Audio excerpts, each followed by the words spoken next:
Biggest of all American sporting events is an integral and defining element of our popular culture. The following program is brought to you in living color on NBC. I'm going to come right up to a lady and say, do you want to make a fast deal?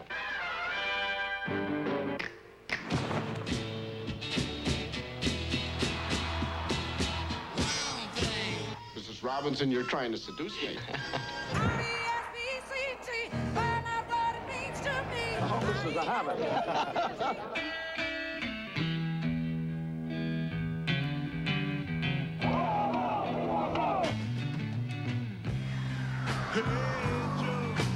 It's one small step for man.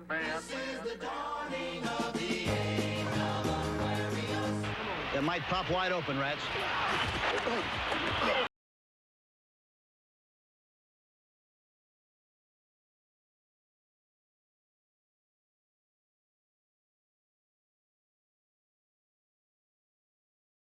I know what you're thinking. Mamma mia, that's a spicy meatball.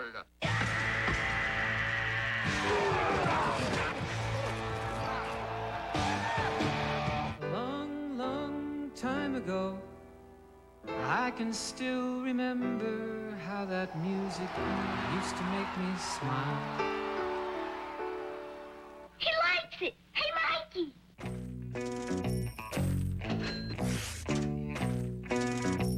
Well, I'm not a crook.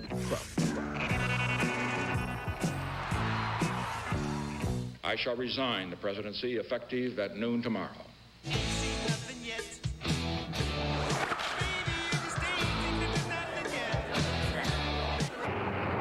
We are two wild and crazy guys.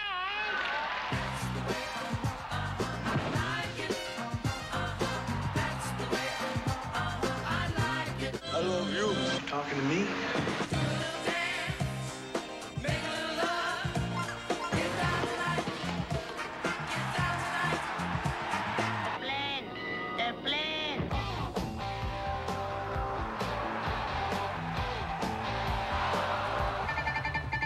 The American embassy in Tehran is in the hands of Muslim students tonight. I'll send an SOS to the world. I'll send an SOS to the world. I hope that someone gets mine. You believe in miracles? Yes! You want to know what comes between me and my Calvins? Correct and will.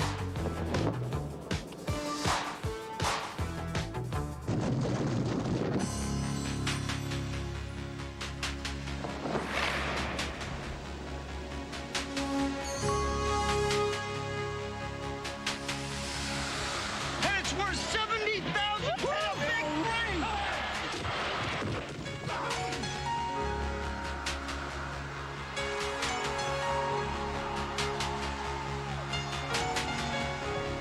I'll be back.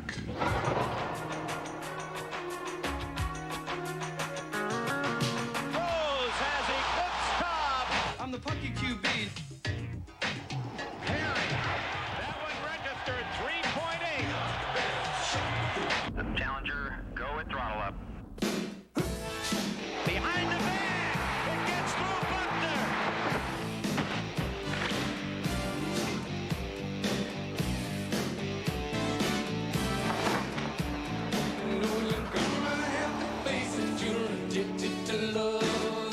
I have sinned.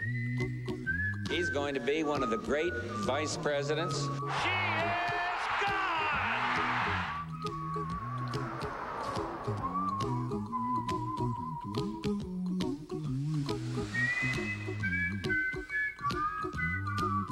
What do you mean funny? Funny how?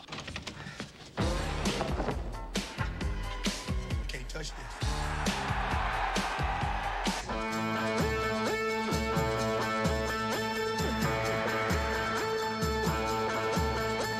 My fellow Americans.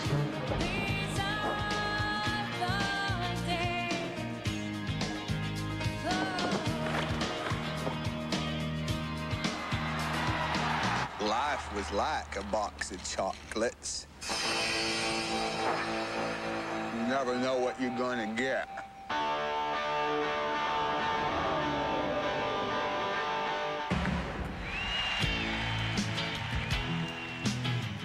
hell were you thinking?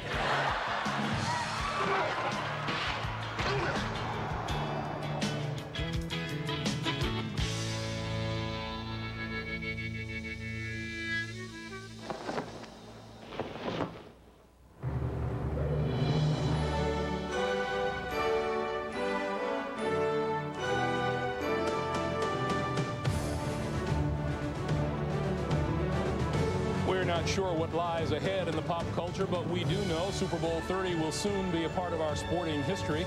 For the third time in 4 years, the Dallas Cowboys will look to win football's biggest prize.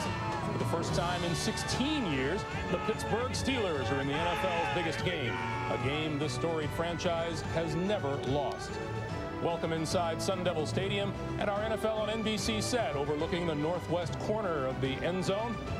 And a happy Super Sunday to you all, everyone. I'm Greg Gumbel, along with Mike Ditka, Joe Montana, and a member of the newest class of the Pro Football Hall of Fame, former Washington Redskins coach, Joe Gibbs. And again, our heartiest congratulations. Now listen, if Ditka went in as a player, I went in as a coach, how come you guys let him boss me around on this show? Should I be calling the shots? But we have time to sort this out, believe me, over the next 2.5 hours. Mike, 2 Super Bowls as a player, 3 as an assistant, 1 as a head coach. What's the feeling for you today? Well, the feelings going through these guys of mine are numerous, but I think the only one thing that counts is one thought, the thread that runs through this whole thing that counts. When this game's over, one team can say they're the best in the world at what they do, and the other one can't make that statement. Let's say this about our newest Hall of Fame member here. Won 3 Super Bowls with 3 different quarterbacks, but no one ever talks about the one that he lost. I tell you, having been the last one to lose the AFC, as you guys point out, I'll tell you this, it was one of the worst experiences I ever had, and it's amazing. You work this hard to get to a Super Bowl, and you think, man, we had a great year. You lose this game, I would tell the players and coaches here today, it's something you never forget. Yeah, Joe Montana never experienced that. The fans are used to seeing you in uniform at a Super Bowl down on the field. How's it changed for you over the years? Well, I remember when I first came into the league, I was excited to be in the NFL, and come the end of that year, being 2-14, we had 0 chance to go to the Super Bowl, so I attended my first one, and I had a blast, all the parties and all that thing, but I later found out that it was a lot better being in the game. All right, Joe. If we're talking about the game, and we are, you'll be happy to know that the first buses have arrived here at Sun Devil Stadium in Tempe. That is Neil O'Donnell, the Pittsburgh quarterback. Talk about pressure. He's the one who has to jumpstart the Steeler offense. Emmitt Smith, one of the big 3 in the Dallas offense. His ground game is absolutely key for the Dallas Cowboys today as they look for their 3rd Super Bowl title in 4 years. This is the Cowboys' 8th Super Bowl appearance, the most ever. They are 4-3 in the previous 7. Jim Gray will be covering the Cowboys throughout the day. He joins us now with a report. Jim. Greg, thank you very much. Well, it has been a very quiet morning for the Cowboys. There is some good news for them, however.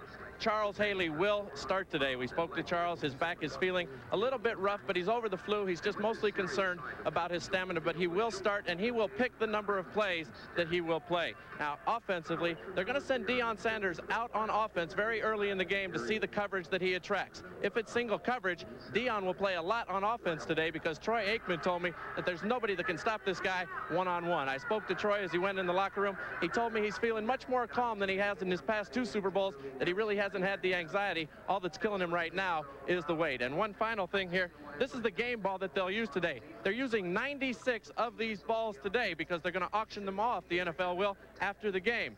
These balls have this oil protectant on them. They are very slick. Now, Neil O'Donnell is the home team quarterback. He spent a lot of his time this week rubbing these balls down, so they're not as slick. But both quarterbacks are very concerned, and quite frankly, they're not very happy about it.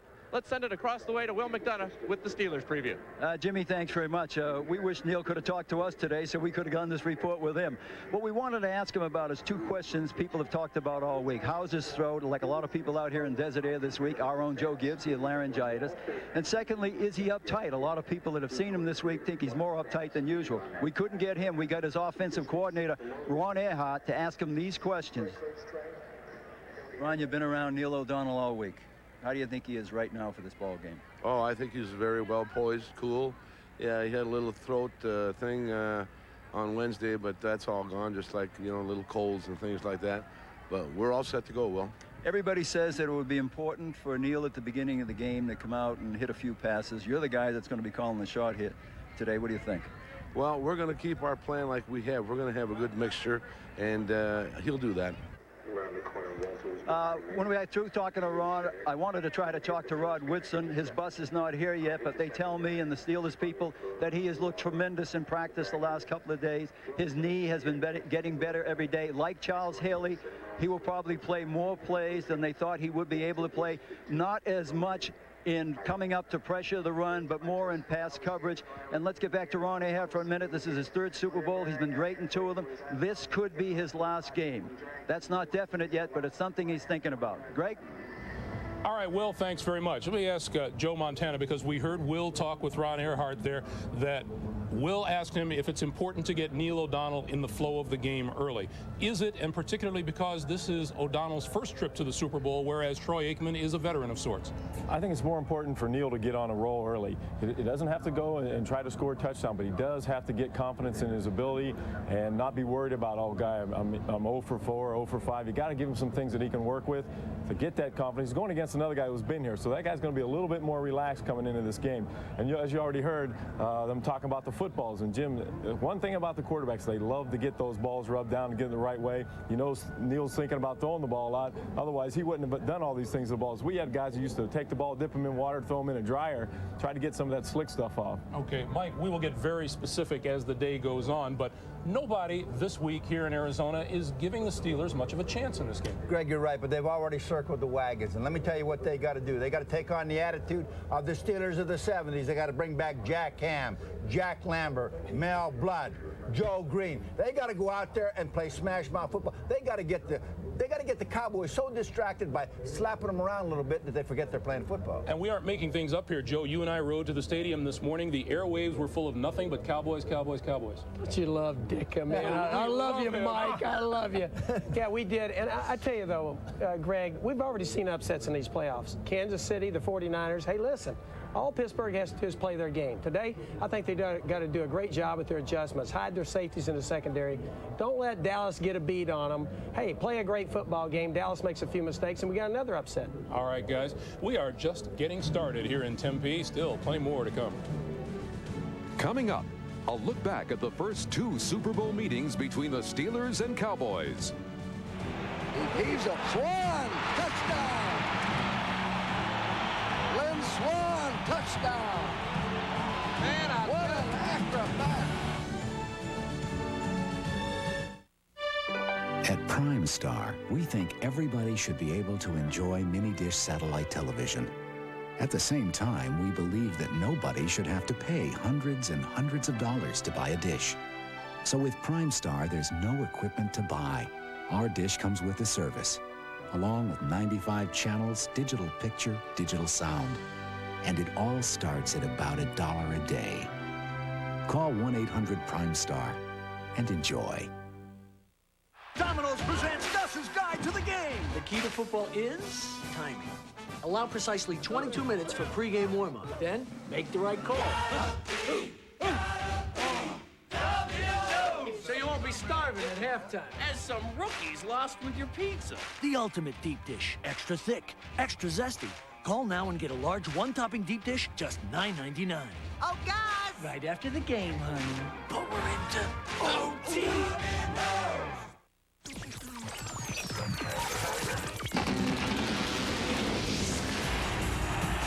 You, son, are playing with the gods.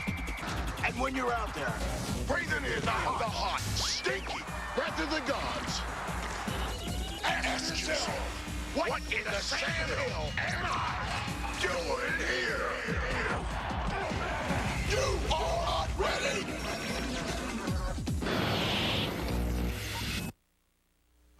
The NFL on NBC's coverage of Super Bowl 30 is brought to you by Prime Star, mini-dish satellite entertainment with no dish to buy.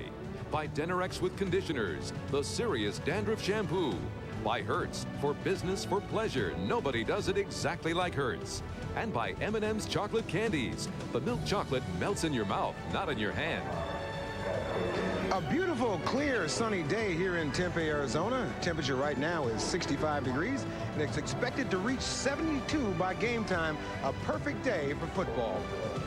This is the third time that the Cowboys and the Steelers have played each other in the Super Bowl, making it the most common matchup in Super Bowl history. Pittsburgh won both previous meetings, each time by 4 points. They were good games with some classic moments.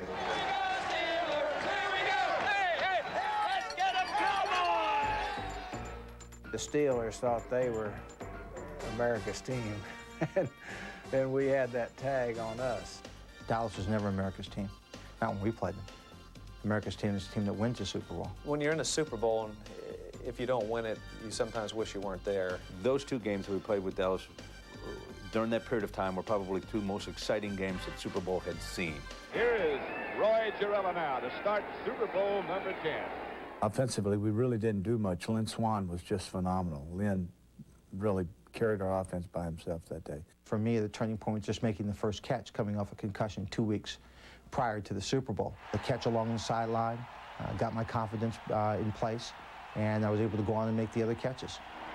Let's go back. The blitz is on for Dallas. The Steelers pick it up. Lynn Swann out there. Caught it! What a catch by Lynn Swann. He's a receiver that really wanted to win a ball game, and he broke our backs. Lynn Swann literally broke our backs. We're friends now, but even today, I'd still like to get him. I'd like to get him across the middle and nail him. Lynn Swann is open. Got it. Steeler touchdown. They tried to intimidate us, and to some degree, they did. They had to kick a field goal, and he missed, and I went up and patted Roy on the head and said, Roy, you know, thanks a lot. You're the greatest player we have, and was about to run off, and Jack Lambert came up from behind me and threw me down. In the first half, we were intimidated a little bit, and the Pittsburgh Steelers aren't supposed to be intimidated. We're supposed to be intimidators. This is game ball for the Super Bowl. It's all mine. That loss, even though it was hard to take because it was a close game, it wasn't as devastating as the loss from Super Bowl 13, because going into that game, we felt we were a better team than the Pittsburgh Steelers. Thomas Henderson, the Muhammad Ali now of pro football. Thomas is a great player. Told Bradshaw that he couldn't spell cat if you gave him a C and a T. I was hurt by it, but I couldn't show it. And I couldn't let him know that he got to me, but it really ticked me off. And when I look back on it now, it really burns me. Negative talk about another team will definitely inspire another team, and that's what happened. I think that they came out and they really want to prove something. If there's one play that surprised me, it might have been Rocky Blair's touchdown catch. And he got up in the air like he was actually an athlete. It was a breakthrough. It gave us a lead. And it allowed me to continue to speak now for the remaining 20 years thereafter. And they have a 3rd down and 2. And they're behind. And they're going to throw. Oh, he's got it wide. Get it open. Drop. Veteran Jackie Smith. I think that's my favorite move of my head. You know, I said, oh my gosh. You know, because I knew how much it meant to us and how much it meant to Jackie. Well, I've always thought about that as maybe divine intervention. I still can't watch it. I still have a tough time looking at that one play. And that's the only play I've ever seen in my life that I just can't watch. It wasn't the play that cost us the game. Even though we lost by 4 points, the dynamics that happened after Jackie's play are really what made a difference in the game. You saw some words between Thomas Henderson and Franco Harris, and then Harris popped in that huddle. I wonder if he said, get me a hole, boys. I want him. I got in the huddle, and he said, I want the football. Give me the football. The greatest thing that we could have done to Tommy and the Dallas Cowboys at that time was to score a touchdown, was to put that in their face. 3rd and 9. Franco Harris sprints it through. Harris scores! When the game was over, and since we won, no hard feelings. He's going to throw. He heaves up. Swann! Touchdown! We were the best. And we were the best during that time, and one of the best during all time. So I think we accomplished something pretty special there. Mike Ditka was an assistant coach on both of those Cowboy teams under Tom Landry. And Mike, I'm sure you have some very interesting memories of those games. Well, I do. 2 great coaches, and of course, Lynn Swann did dictate what happened in the game. Well, let me tell you, the big difference in these 2 games was we thought we were the best, and they knew they were the best. That was that simple. Well, obviously, having gone on and won some Super Bowls, Mike has great memories of Super Bowls, but having played on a team that never won one, I don't have any memories. Our coverage of Super Bowl 30 continues from Sun Devil Stadium in just a moment. Coming up, we'll look at the two X factors in Super Bowl 30, the Cowboys' Deion Sanders and the Steelers' Cordell Stewart. They talk about each other right after these messages.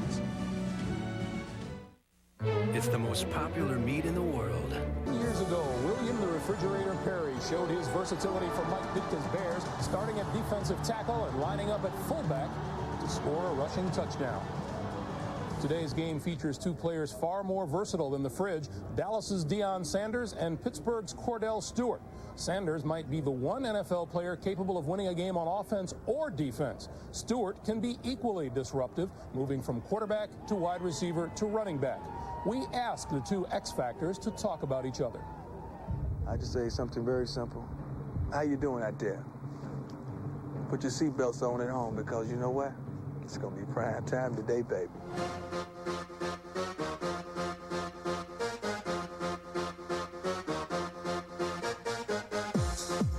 I'm Slash.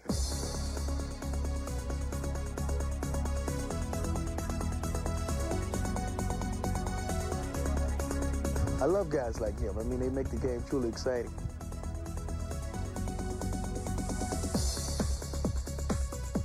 Pitch it to Cordell Stewart. He's going to run it. Cordell for the 5 and touchdown.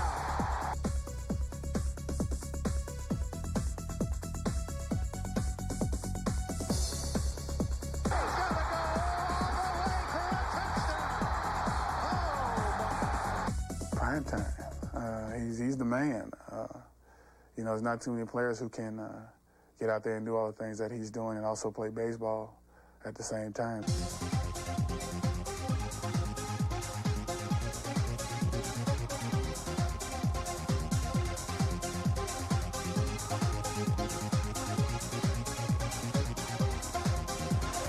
Slash is something else. I had the pleasure to meet Cordell, I mean, a couple nights ago, and he's a great dude. I was out, and it just so happened that I saw him hanging out with his guy, with his friends, his buddies and stuff, and I just walked over and I said, "How you doing, Mr. Sanders?" He was like, "What's going on, Slash?"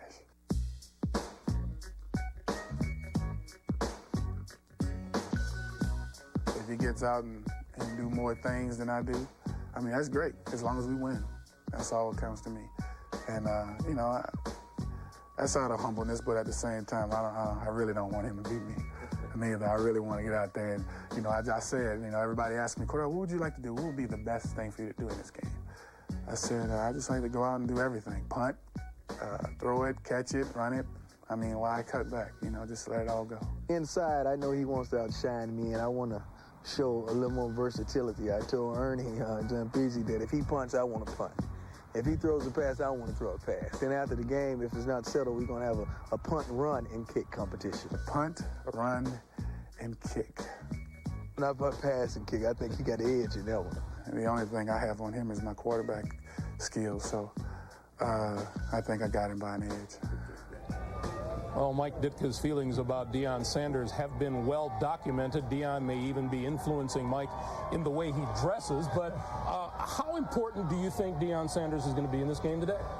Well, I think it depends basically on how they use him on offense. If Ernie Zampese has a package in for him, they come out and they try to break him loose with a couple long passes or run some reverses, then I think he's going to be very important. Other than that, I think he's just going to be a defensive back and he'll be a threat as a kick returner. But I want you to know that things are all patched up, because I even bought a hat that looks just like Deion's, and I'm going to start wearing this thing, and maybe I can get a couple commercials. You bring tears to the eye, you know that? Joe Gibbs, you feel that Deion really is going to be a factor today. And I also feel that if he was playing for Mike Ditka, you'd love him, wouldn't you? Maybe. Admit it. Deion Sanders is the one corner on this field today that's healthy. Rod Woodson's been hurt. That can cover somebody man for man and take him out of the game. That's going to allow Dallas to be a lot more aggressive on defense. He's going to change the game from that standpoint. The other place he could change it, running a punt back. This guy's dangerous on punt returns. Joe Montana, let's talk about Cordell Stewart. There just is no one else in the league like him. No one else in the National Football League runs the option play. How do you prepare for, how do you practice against someone who's a one-of-a-kind? Well, the one thing coaches like to do, they like to have these little wrinkles that throw up against you that you haven't had a chance to practice against all year. This is the first time you're going to see someone like Cordell.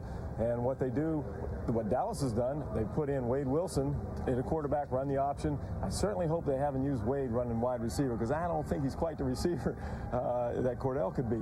But the thing about Cordell is that where he's going to get a big advantage, they're going to try to spread him out, put him inside, and hopefully get a couple mismatches. Who knows, you may even see Dion try to get in there when he's in there. That'll be an interesting matchup. But the thing about it is, the Steelers want him to touch the ball 11 yards every time he touches it. All right, Joe, we have lots more. We're coming back to Tempe after a short timeout. Up next, Joe Gibbs breaks down the battle up front, the Pittsburgh defense against the Dallas offense, which could determine the outcome of Super Bowl 30. There is one thing as mayor that I will never get over, and that is the death of a police officer. The headline shocked the city. This is a crisis that can sink us. The truth could tear it apart. 5 people are dead, and they're connected, and that's all I know. And that's all I want to know. Al Pacino. All this is about is getting things done. John Cusack. This is body bag stuff. Bridget Fonda. City Hall, rated R. At theaters February 16th. Our doctor set us straight about the importance of good nutrition every day. He said, why wait to see if something goes wrong before doing something right? He recommended Centrum to get the vitamins and minerals we miss when we don't eat right. Centrum, more complete from A to Z.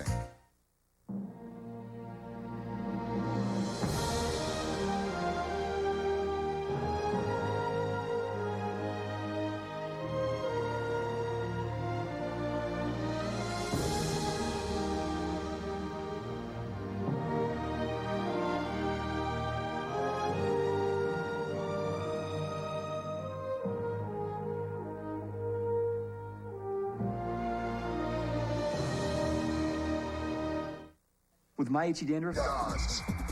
And when you're out there, breathing in the hot, stinky breath of the gods, ask yourself, what in the sand hill am I doing here?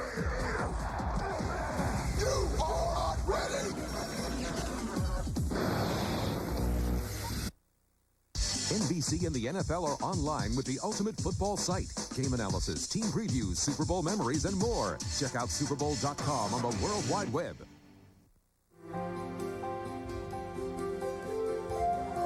On Friday, several NFL players, including New York Jets kicker Nick Lowry, were among the volunteers taking part in Christmas in April. 2 low-income families from the Hermosa section of Phoenix were the recipients of extensive home repairs. This is the nation's largest volunteer home rehabilitation effort, and NFL Commissioner Paul Tagliabue was also on hand, showing his dexterity with a hammer. He's on the advisory board. This is something that not all organizations have, although we all strive for it, but the Super Bowl teams have it. Toughness, mental and physical toughness.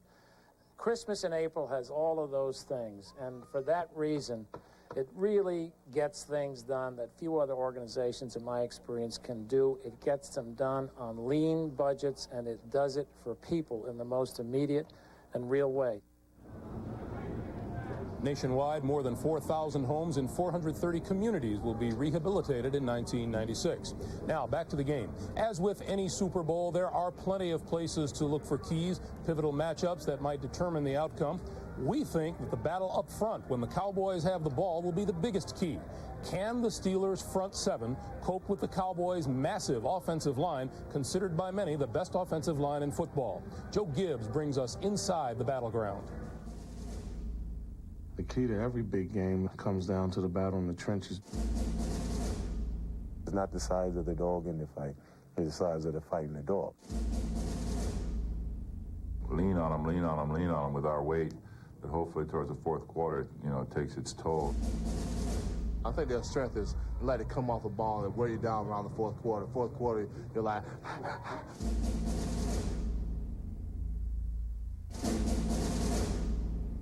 If you establish the run and people know that you can run and beat them up, they tend to sit back in their stance.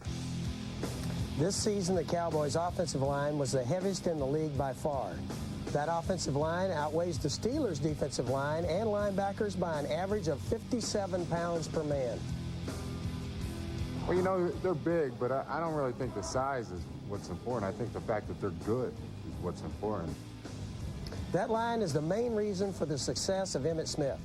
You have to stop Emmitt Smith. He's a great running back, and you got to stop Emmitt Smith. And that's where this defense and this team has got to, what we've got to do as far as defense is concerned. We got to go out and we got to establish that you cannot run this football all day on us. How's Pittsburgh going to do it? Well, they have 3 options. First, they could stick with their basic defense and go with 7 up front, 3 linemen and 4 linebackers. The safeties would drop off in a 2-deep zone or cover 2 to help double the receivers. The man to watch in this defense is Emmitt Smith. The Steelers tried this approach in last year's meeting. Pittsburgh was no match at the line of scrimmage, and Emmitt ran for his 171 yards. Well, if you want to help out defending the run, what you can do is bring up a safety. In this case, Myron Bell to help the run. The other safety rotates to the middle of the field, but this leaves the corners one-on-one with Dallas receivers. Not many corners can cover Michael Irvin one-on-one. In last year's game, the Steelers at times elected to single cover Irvin, and the result was 8 catches for 139 yards. Dallas has a unique double threat. Double the receivers, and Emmitt will have a big day. Bring the safety up, and Michael is one-on-one. Their success feeds on each other, and they know it. Yeah, we talk all the time. But we do that going into the game. Like, I know certain teams like to play a lot of cover, too. I'd go in and, Emmitt, I need you to kill him, baby. I need you to gas him. And then I'll get my game in. I'll get my flow going. And we know that. And if they stack in the line of scrimmage, he comes to me and says, you need to put it on him out there, man, so they can back some people up out of there so he can get his, So, yeah, we definitely know that. With the safety up to help the run, you could move the other safety over to help on Irvin. But now Novacek and Kevin Williams are left in single coverage. The thing to watch today, if the safeties stay back to double in a 2-deep zone, that leaves 7 up front for Pittsburgh to stop the run. Look for Dallas to run. If the safety comes up to help the run, Dallas throws. Joe, after week 1 of the regular season, the Steeler defense was ranked 13th in the NFL. It finished the regular season at number 3 overall in the league. What do the Steelers have to do here today? Well, you mentioned it, Greg. They do have good stats. I think the key, though, the last time they played with a lot of the same players on both teams, it was a mismatch. And Pittsburgh could not hang in there. I think the key thing that's got to happen today, Pittsburgh's got to disguise their looks. They got to give them a lot of different looks to the Dallas Cowboys and Troy Aikman and hope they make it a guessing game and they guess right a lot more than Troy does. What we've been hearing all week, Mike, is that the Steelers are going to give Troy Aikman one blitz after another, after another, after another. Is that good philosophy? Well, after talking to Lloyd and Green, I think they're going to come after him. They're going to play some zone blitz. They're going to drop some linemen on. They're trying to break down the blocking pattern of the Dallas Cowboys. They want to try to tie up Johnson so he can't free up to pick up Green or Lloyd when they get free. And I tell you what, they have to do what Joe said. They have to confuse these people, because if they don't, it's going to be long. The other thing, no big runs. I mean, no runs over 30 yards. They can stay in this football game. Wondering about the Steelers against the run. They have held the opposition to less than 100 yards rushing 8 of their last 9 games. Let's go over to Ahmad. All right, Greg, there is another battle that's already been waged here in the Phoenix area, and I'm referring, of course, to the Computer Bowl. Phil Simms versus Paul McGuire. Ladies and gentlemen, in a matter of moments, the event of a lifetime, as Phil Simms takes on Paul McGuire in the computer battle. Now, you read in the sports section today about the Computer Bowl. You read about this former Super Bowl MVP, Phil Simms versus McGuire. You know this story? Now, I'm not betting on the computer goal. See, I'm just betting on the fact that Paul McGuire won't be able to figure out how to work the computer.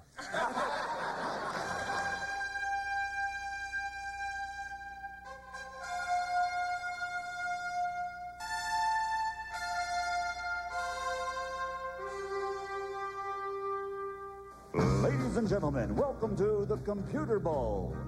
In the Computer Bowl, Paul McGuire is Pittsburgh, while Phil Simms is Dallas. 9-7.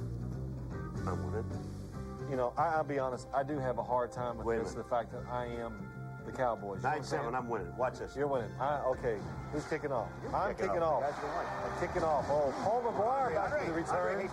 Don't. Block Swartz! Somebody block him. Oh, I love hitting you. I love it. Go ahead, run a defense. Let me get inside of Paul's head. What would he call? It's blank. What a surprise. You don't understand how Neil. 4th down. Oh, you're kicking a fear. I'm going to go up. Chicken. Go up by 5. 12-7.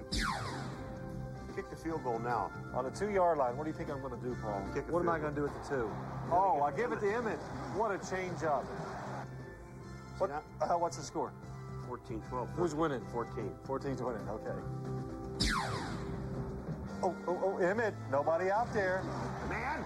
Oh, go. Ow, knock him Stiff down. arm, look at Emmett go.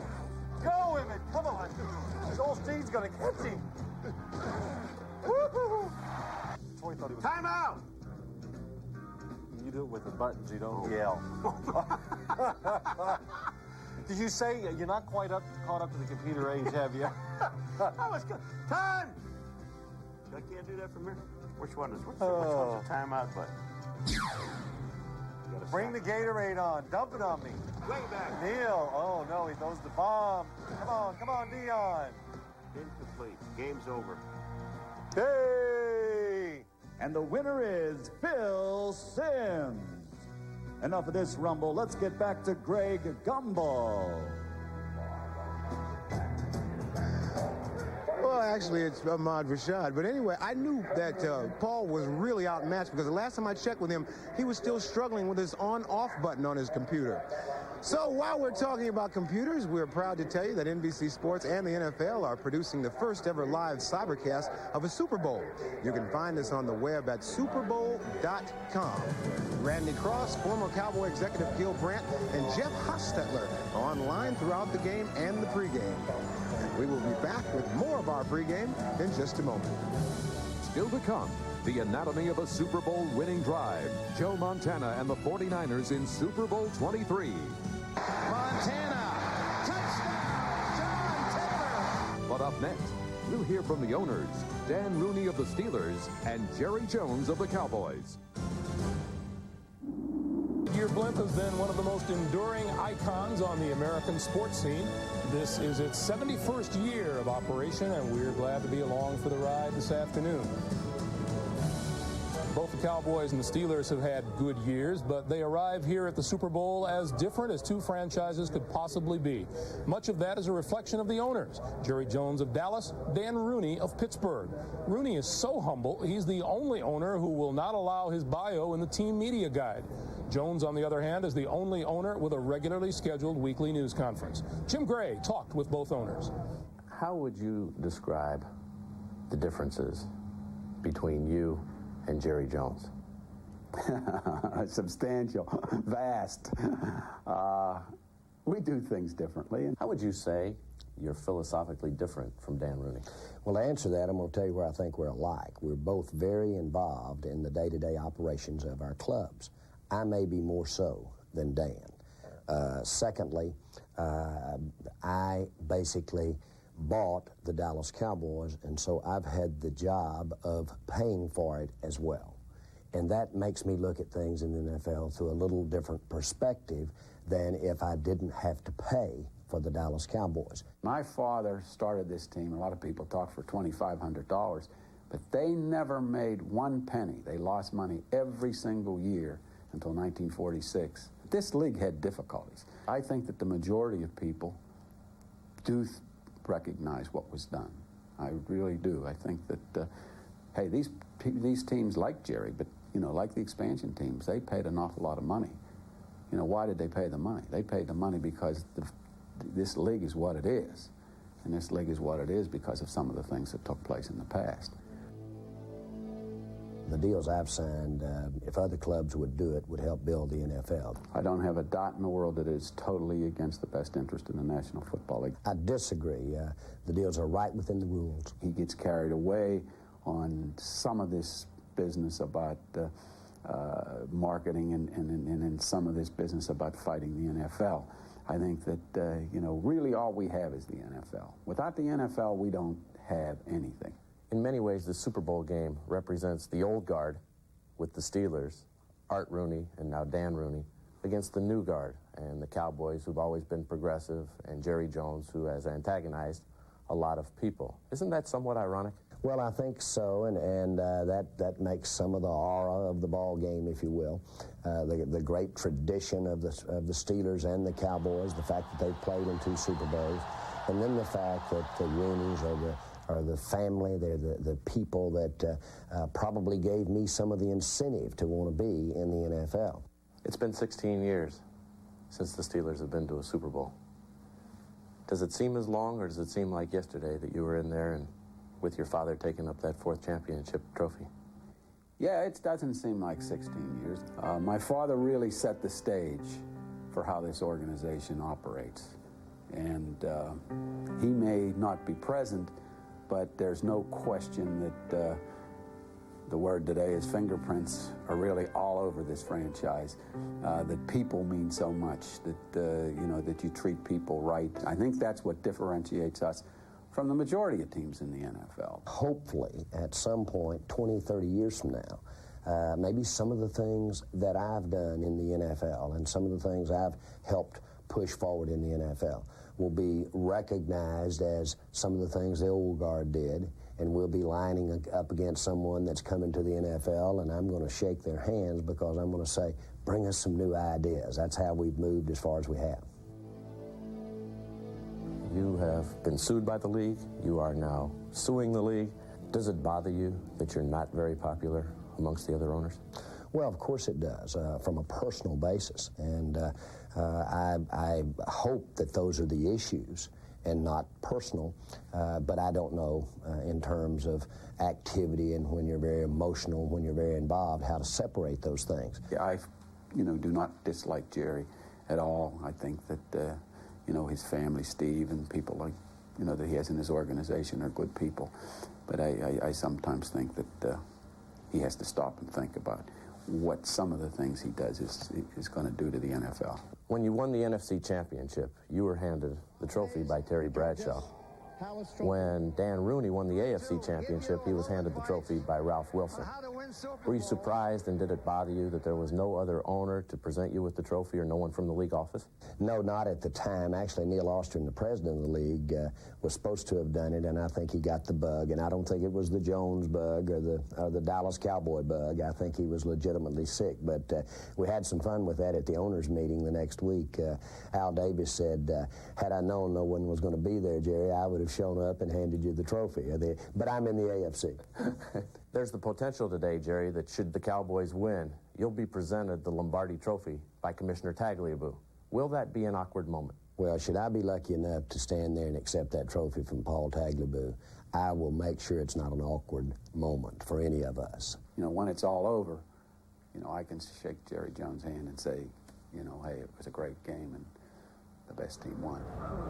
Well, clearly, Dan Rooney represents the National Football League and its interests and is the old guard compared with Jerry Jones, who is the maverick, if you will, around the league. And whether that's an awkward moment or not later on, should it take place, Mike, it may be fueled by something that happened a little bit earlier today on network television with David Brinkley. Paul Tagliabue, the commissioner of the NFL, says that Jerry Jones dishonors the agreement that he made when he came into the NFL partnership. He takes what does not belong to him. In fact, it does not belong to him, but it belongs to all 30 teams. Well, that's the way they made it in this league. I mean, it's one for all and all for one. And that's the only way the National Football League can survive. Listen, players, coaches, and owners are going to come and go. The game is going to stay here. The game must persevere. You must do everything you can to make the game right. But let's one other thing. The Steelers are blue-collar, lunch bucket. These guys are limos, tuxedos, two diverse styles. Doesn't make either of them wrong, because both of these teams have a lot of character to get where they got this time. All right, Mike. When we come back, we will hear from the two quarterbacks taking part in today's game. Here's Neil O'Donnell warming up. The NFL on NBC continues from Super Bowl 30. You ever heard of a football player named Kendra Wecker? She played quarterback, she played running back, wide receiver, she played everything. She's also the hiker. She's the best I've ever seen. When she gets that ball, she runs with it. You got two choices. Play with her, play against her. Be quick, Someone once told her she plays like a girl. So I said, thanks. Never seen anything like it. It's anybody's game.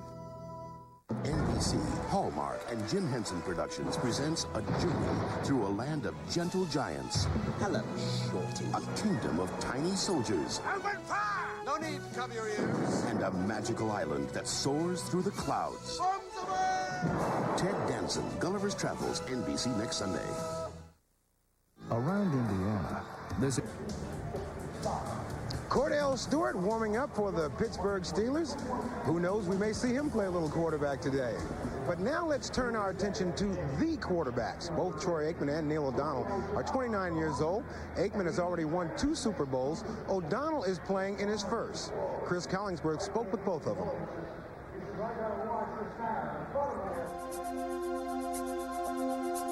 This is Neil's first Super Bowl.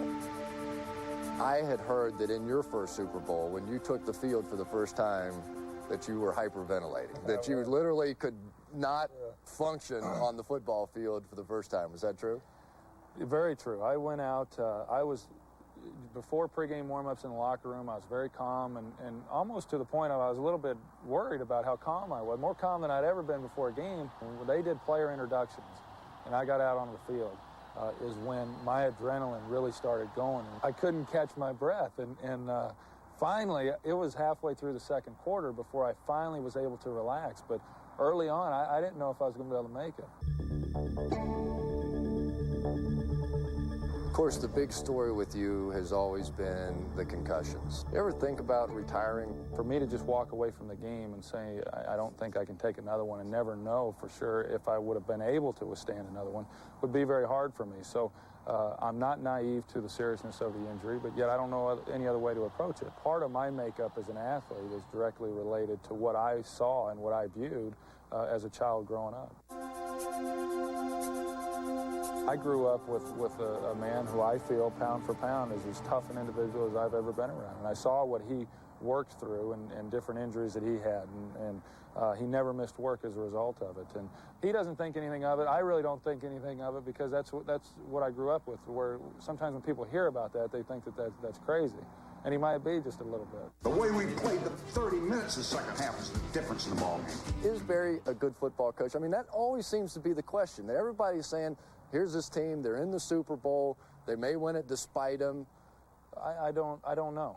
I think you would first have to define what makes up a good football coach. We've won, and as long as we win, I guess he will be regarded as a good football coach. I don't know, really how to answer that. If you had the chance, would you play for the Miami Dolphins next year? That's kind of a little different twist to the question. I guess if I was not playing in Dallas, then yeah, I wouldn't mind playing in Miami. Of course, they got a pretty good quarterback down there right now that I'd have a tough time playing in front of. But I was asked if I miss playing for Jimmy Johnson, and sure, I miss playing for Jimmy Johnson. He's a great football coach. He's a friend, and if others have a problem with that, then that's just the way it is. Aikman has about 6 minutes, 15 seconds to prepare his speech in accepting the Most Valuable Player award. Any words of advice for Neil O'Donnell going into this game? As much as you want to say, hey, don't worry about all the people that are in the stands watching the game. Don't worry about the millions of people across the world that are watching this game. As much as you advise people, don't worry about those things. You hit the field, and it's a different experience, and it's you got to go through it to really appreciate it. Have you thought about what this game can do for you personally? Well, I think, you look at previous Super Bowls, you remember the winning quarterbacks. No one ever remembers a losing one. So you have to win the big one, no doubt about it, to get the recognition and to be in that elite. 17-13. This touchdown has put the ball into Neil O'Donnell's hand. He has to now step up and win the game for the Steelers. Everyone always said, and the knock was always on Neil O'Donnell, the guy could never take us to the places where Terry Bradshaw took us. I always thought, like, when we came so close last year, 3 yards short to go into the Super Bowl, that I had to bring this team back there again. And we made it. And I think there's a lot of people in Pittsburgh right now who are backing Neil O'Donnell. With Madison, New Jersey as your home, the opportunity to go back and play for the New York Jets, why would you stay in Pittsburgh? I mean, you would have a chance to go break the bank, play in your hometown, be the hometown hero. Why not take the jump and be the next Joe Willie Namath walking down Broadway? That all sounds great, but I don't think there'll just be one player who's going to be the savior for those teams. I'm very happy in Pittsburgh, I really am. And, you know, maybe down the road it may be a dream come true to go back home and let everyone see me play there. Take me to Madison, New Jersey, and you go back during the off season, and they say that you hang out at the local pizza parlor. Some of your spots, you're just one of the guys. Can you really just blend back into the population of Madison? It may be tougher now, it really will, but I never change my style. I still hang out with the same friends I had when I was in kindergarten and first grade. You know, my head never got big. I just try to do my job to my best ability and stay focused on, you know, why I'm here. I'm here to win one more game. You know, this is great, all the media hype and all the exposure, and I'm enjoying it. I really am, because I worked so hard to get here. If you can't enjoy it, you're in the wrong profession. You should get out of it, because so many great quarterbacks and athletes never get the opportunity to play in a Super Bowl.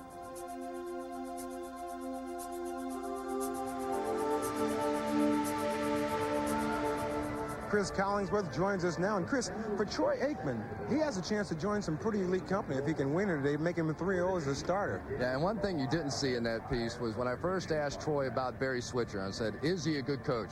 His answer was, it went about just like that. So I think the big problem that he has with Barry Switzer is the fact that he's not a disciplinarian. And under Jimmy Johnson, they had a lot of that. Troy has had to become the disciplinarian on the offensive side, and I don't think a lot of his teammates appreciate it. What about Neil O'Donnell? It's a chance for him to show that he belongs in the elite group of quarterbacks in the NFL. And Neil O'Donnell got a great honor. He was voted MVP of this Pittsburgh Steelers team. And that's the first time it's happened for a quarterback of the Steelers since 1976 and Terry Bradshaw. So I think some of his teammates are trying to send a message that we need Neil O'Donnell. Don't let this guy get out of here. All right, Chris, we are not finished with today's quarterbacks. When we return, our Super Bowl quarterbacks Phil Simms and Joe Montana talk about the strengths and the weaknesses of Aikman and O'Donnell.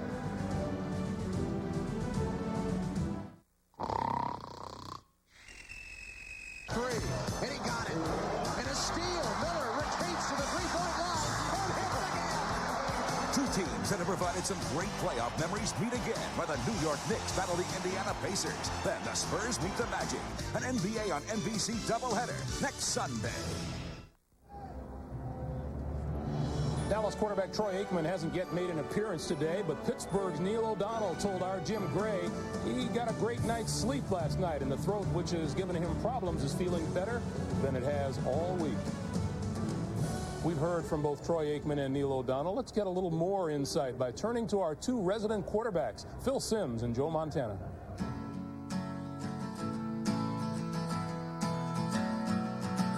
Let's begin talking about Neil O'Donnell, Phil. What are his strengths as a quarterback? I think he's an excellent thrower of the football, especially over the middle, but I think people just don't realize his arm strength, his accuracy, and how he can make quick decisions, and throwing the football over the middle, I think, by far is his biggest strength. And the other is his decision-making, and that's very important in a quarterback. He seems to be able to find the time that when he needs to take an opportunity down the field, he does it, but not he's trying to find a place to get rid of it. And whether it's got to hit the ground or not, at least it's not going to the defender. I hear you guys say that he's a great thrower of the ball, and I'm sitting here thinking, well, isn't that what a quarterback is supposed to be? So I gather that that's not necessarily the case all down the line. There's a lot of average throwers in the NFL. You know, a lot of it just becomes decision-making, and, of course, accuracy makes you a good quarterback. But I think the fact that quarterbacks around the league and fans and coaches are really opening their eyes going, hey, wow, Neil O'Donnell is a pretty good quarterback. You know what? He was a good quarterback last year. We just didn't pay attention because they had such a good running game. The first thing you ever hear about Troy is arm strength. Arm strength. Power and accuracy put together, it's the best in the league. I've watched him in practice a few times this year, and I sit here and I tell you the truth. He practiced one whole day, and the ball never hit the ground. So that was pretty impressive even in practice. We get around to talking about Troy Aikman's weaknesses. I assume that you're going to go back to lack of mobility in the backfield. That's one of the things I think that's hurt him over the years. And number one, you start getting injured that way, you get concussions that way. And the one thing you have to be able to do is that there are times that you have to get out of the pocket and make things happen. And you have to have a willingness for that to take place. Because just as many big things can happen outside the pocket as can in. If you just don't believe me, just ask John Elway. What do you do if you're running the Pittsburgh offense?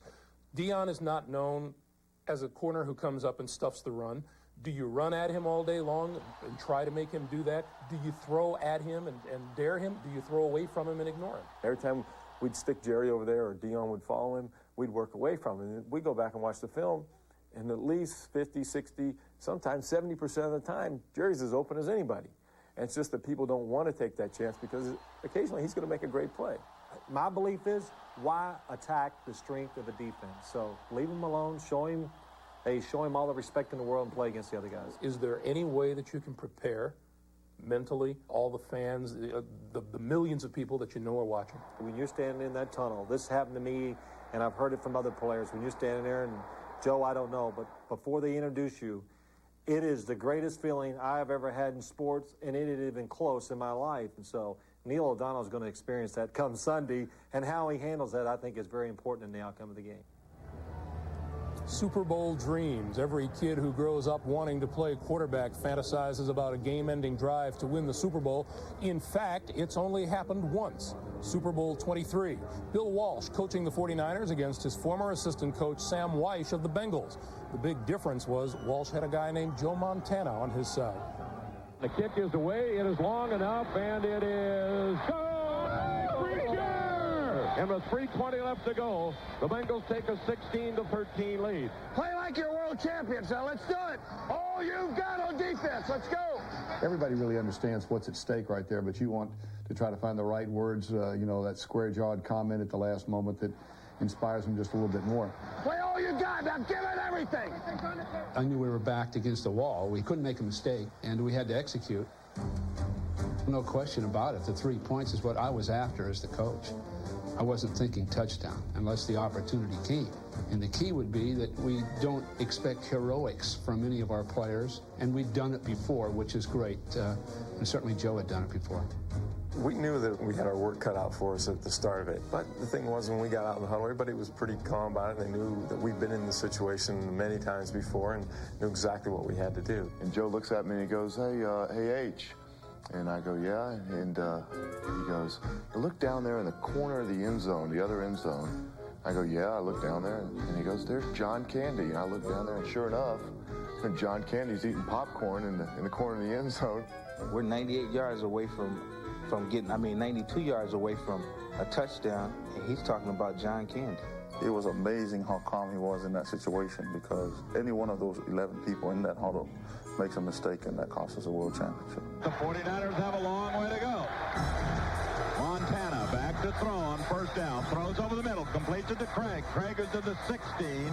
We wanted high percentage plays. And we kept our basic offensive unit in the game with the expectation they'd keep their basic defensive unit in the game, and we could basically play chess with that group pretty easily. And that'll be a first down.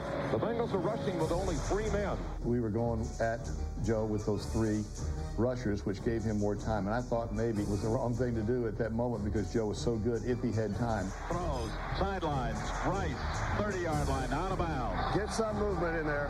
Get some movement. If you're worried about the scrambling running thing, that's good. But don't just chew gap. He'll peck us apart and get the field goal. I could feel Joe getting into that groove. They didn't want to lose it in one play, the Bengals. And I think they were thinking a field goal won't lose the game. So they were going to take us right up to field goal range before they took any chances that would account for a touchdown. 2 wide receivers near side. Montana to throw. Completes it up the middle to Craig. Craig is down to the 36-yard line.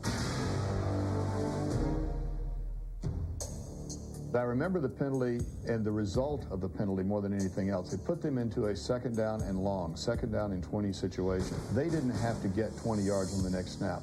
Knowing Bill, I didn't think they'd go after 20 yards. I felt like that they would go after the high percentage pass, get part of it, knowing then they would still have 2 plays left. Coach, you're going to go, it's to Rice now. We knew they were going to go to Jerry Rice.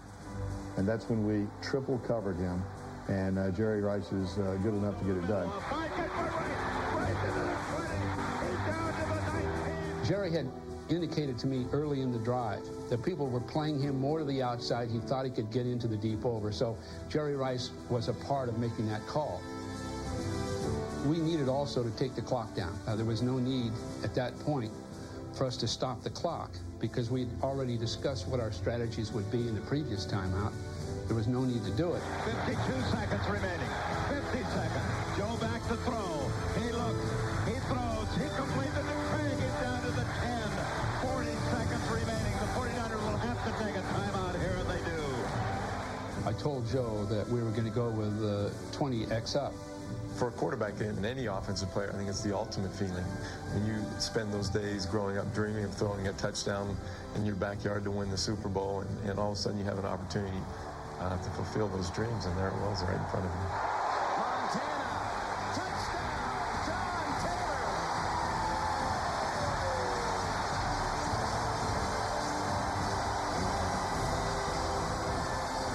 And that's when I looked up and said, 34 seconds away from it.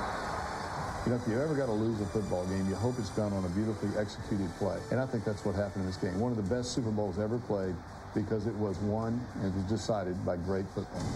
We had an exchange, I think, that rarely do coaches have. I love you. I love you. Congratulations. I am happy for you like I've never been. Believe me. I told him I loved him. And he was protective of me. May have been more selfish than protective. I just wanted to be around that moment as long as I could, even though I was lamenting the defeat. The thing we like about Joe Montana is he hasn't brought up that winning touchdown drive more than 4 or 5 times this week. Here's the thing, though. Everyone expects that to be a tight, pressure-packed situation. Why are you talking about John Candy in the huddle? Well, actually, we have a guy in there, Harris Barton, who very, very intense. And it just happened it was a TV timeout. I walk in the huddle, and there he was framed between 2 of the guys. And I figured I'll just mention it to Harris, try to lighten him up a little bit. I'll tell him Diana Ross is going to be here later on today. Plenty more ahead in our coverage of Super Bowl 30, including interesting conversation Mike Ditka had with Kevin Green and this man, Greg Lloyd. We'll be back right after this. He found Super Bowl 30 is brought to you by Doritos brand tortilla chips. Get a life. By DirecTV. It's personalized TV. By Royal Star by Yamaha. The cruising spirit lives. And by Tagamet HB. The most prescribed medication of its kind is now for heartburn. The third Super Bowl meeting between the Cowboys and the Steelers has brought to mind some great names. O'Donnell and Aikman here in the present, Staubach and Bradshaw from the past. But there's another former quarterback whose story is unfolding far from this Super Bowl in Tempe, Arizona.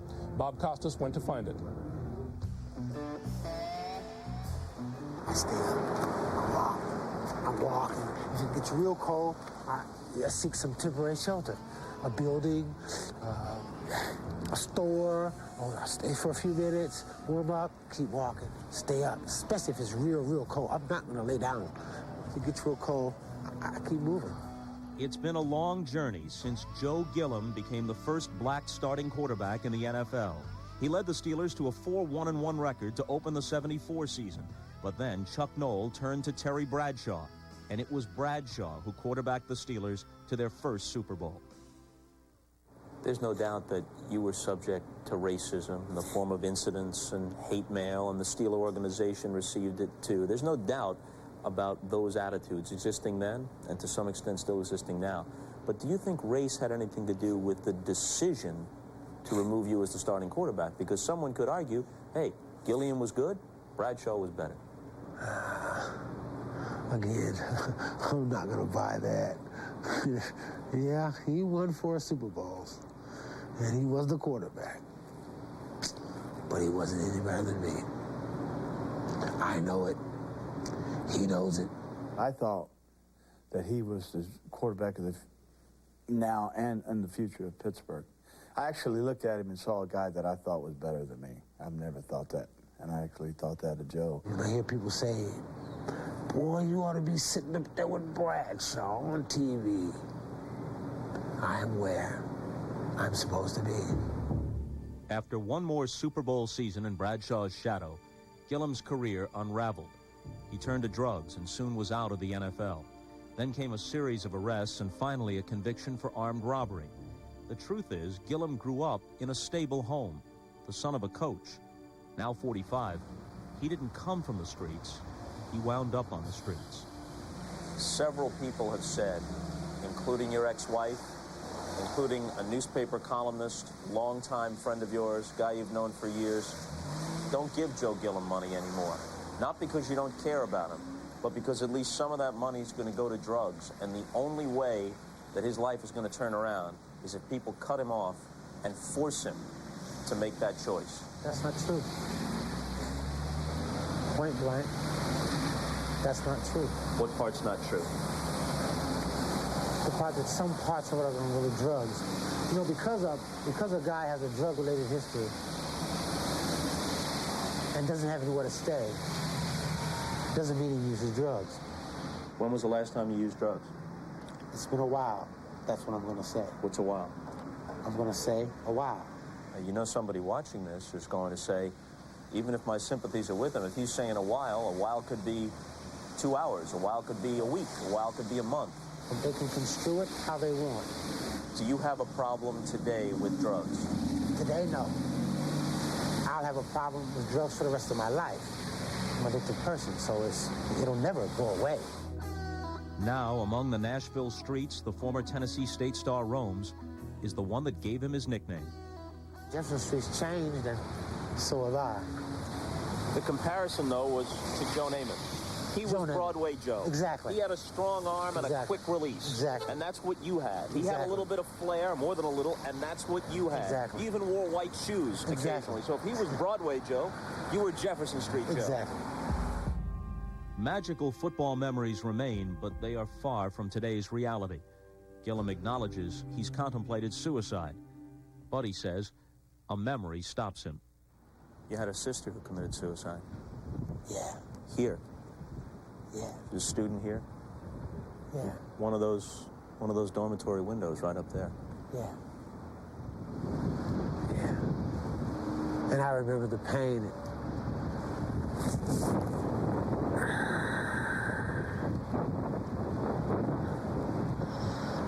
So I'm not going to take my family through that again.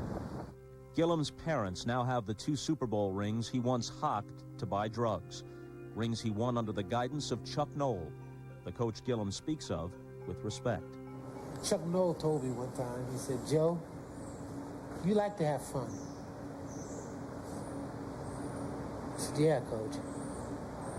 He said, you're going to fund your way right out of this league. And he was right.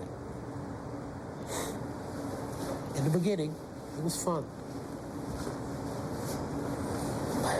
But soon after, it wasn't fun anymore. It isn't fun now. What's your path out of this? I think that I will be alive and that I will prosper as long as I stay sober. In fact, for Joe Gillum, that is the question, isn't it? Because while he has been clean in stretches, he has also been in rehabilitation programs before. One thing Joe does have going for him, a number of family and friends in Nashville who are prepared to support him if he gets into and stays in a rehab program. A short while ago, we told you about Paul Tagliabue's comments about Jerry Jones. Well, they're talking about that or other pleasantries. We'll continue in just a moment.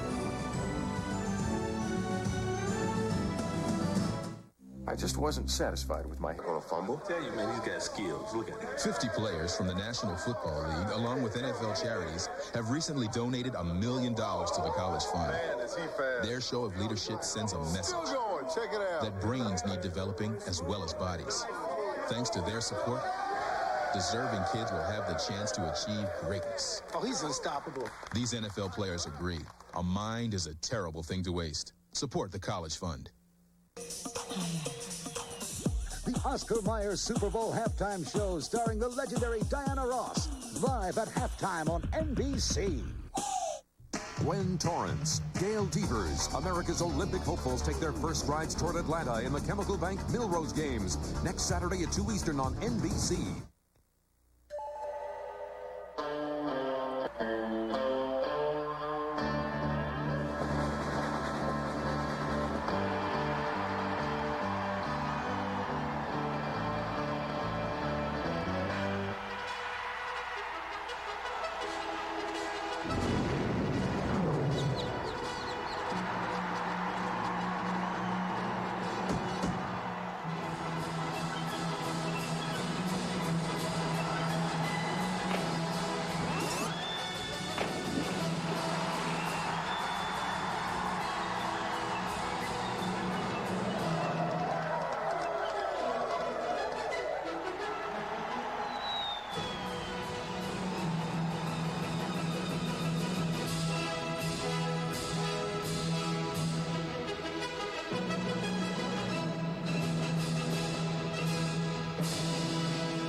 Obviously, our people in the animation department having some super fun at this Super Bowl here on this Super Sunday. Now, as we get ready for the Super Bowl, number 30, Dick Enberg is getting ready to call his 7th Super Bowl. Let's go up to the broadcast booth. Dick.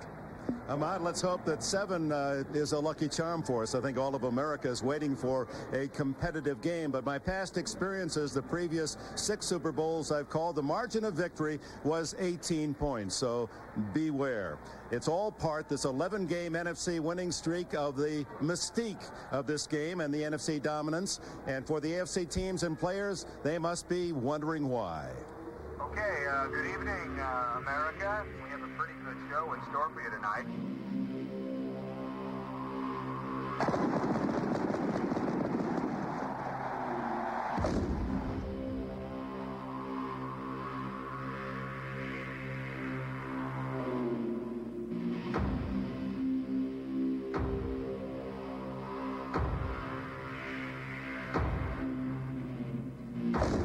NFC-style football is on defense, big guys that are hungry, very aggressive, and take no prisoners. Complete dominance of the offensive line, the line of scrimmage.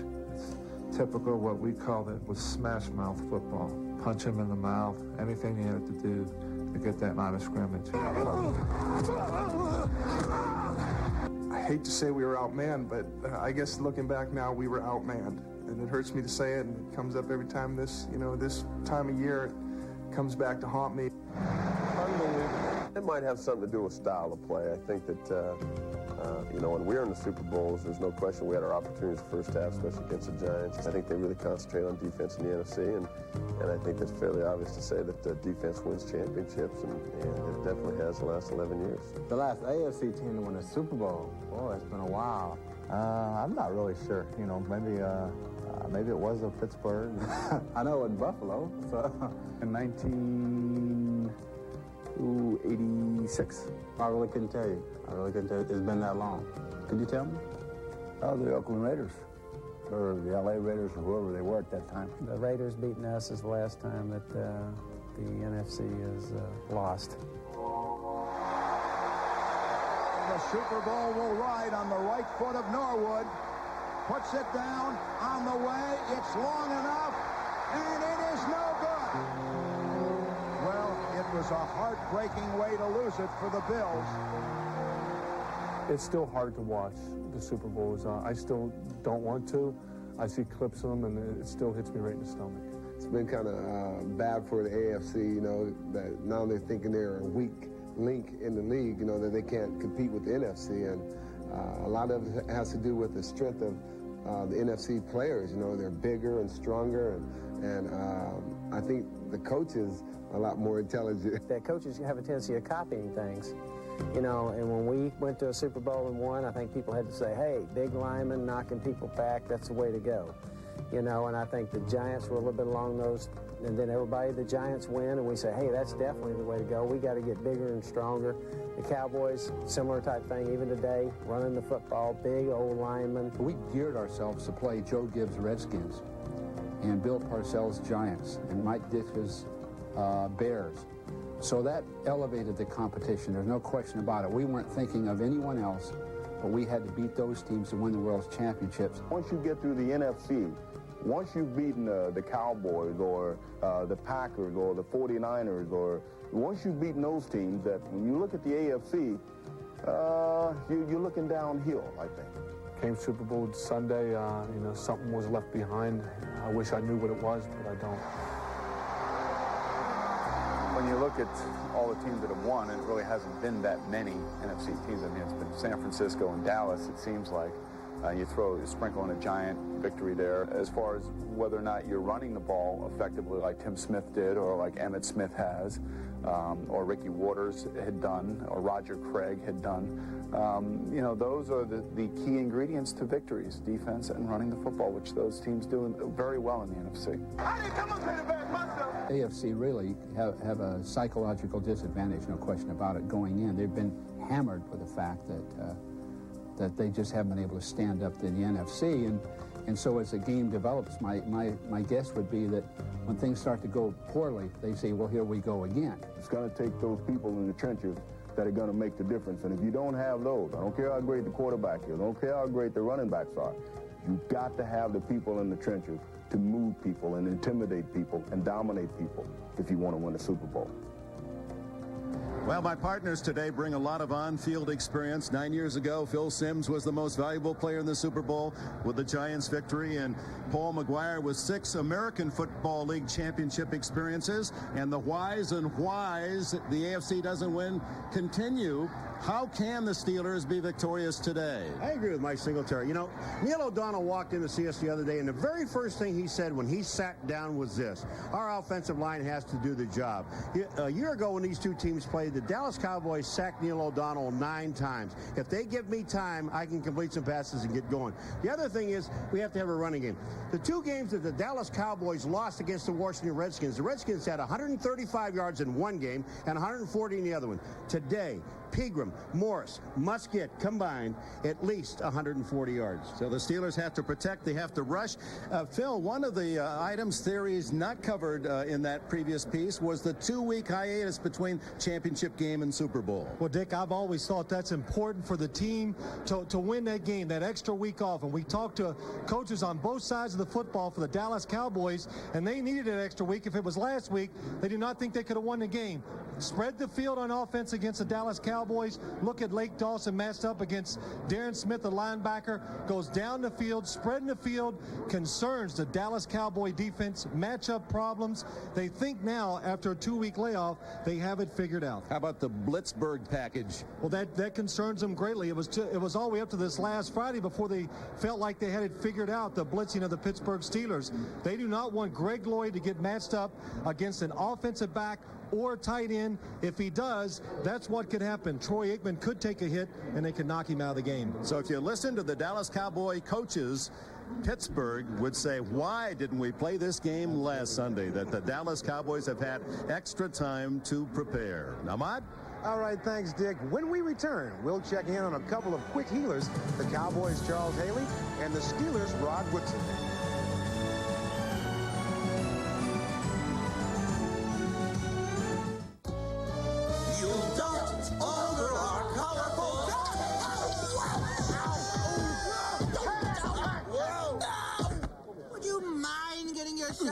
My face? Oops, sorry. Oh, I miss the old M&M days. A dip in the chocolate pool. Quick candy shower. Say, the milk chocolate melts in your mouth. Not in your hand. Call it a day. Benito, done. Wake up, you're famous. Try not to trip this time. No problem. I'll be... Miller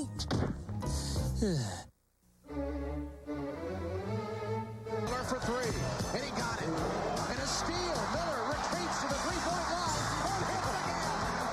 Two teams that have provided some great playoff memories meet again while the New York Knicks battle the Indiana Pacers. Then the Spurs meet the Magic. An NBA on NBC doubleheader next Sunday. Week 1 of this past season and a devastating injury for the Steelers' great cornerback Rod Woodson on the artificial turf in Pittsburgh. A torn anterior cruciate ligament in his right knee. But Woodson was never deterred. He rehabbed his knee with a vengeance, always with the goal of returning today if his Steeler teammates could make it to the Super Bowl. It is the first time in modern sports history that a player has come back from a torn ACL to play in the same season. And Woodson isn't the only one to beat the medical odds today. Charles Haley of the Cowboys had back surgery just 6 weeks ago, and he'll start today. We have 2 reports, beginning with Will McDonough on the Steelers sideline. Ahmad, you're right on the money, buddy, because this is a miracle, like you say, that Rod Woodson's even playing here. But I just talked to Dan Rooney, the Steeler president, and he says that Woodson is so confident he is going to play this game without a brace, and he will play a lot. Another note from Dan Rooney and his father, who was the founder of this club, in the spirit of this Pittsburgh Steeler team, if he lived, would have been 95 years old yesterday. Now let's go across the field to Jim Gray and an update on Charles Haley. Jimmy?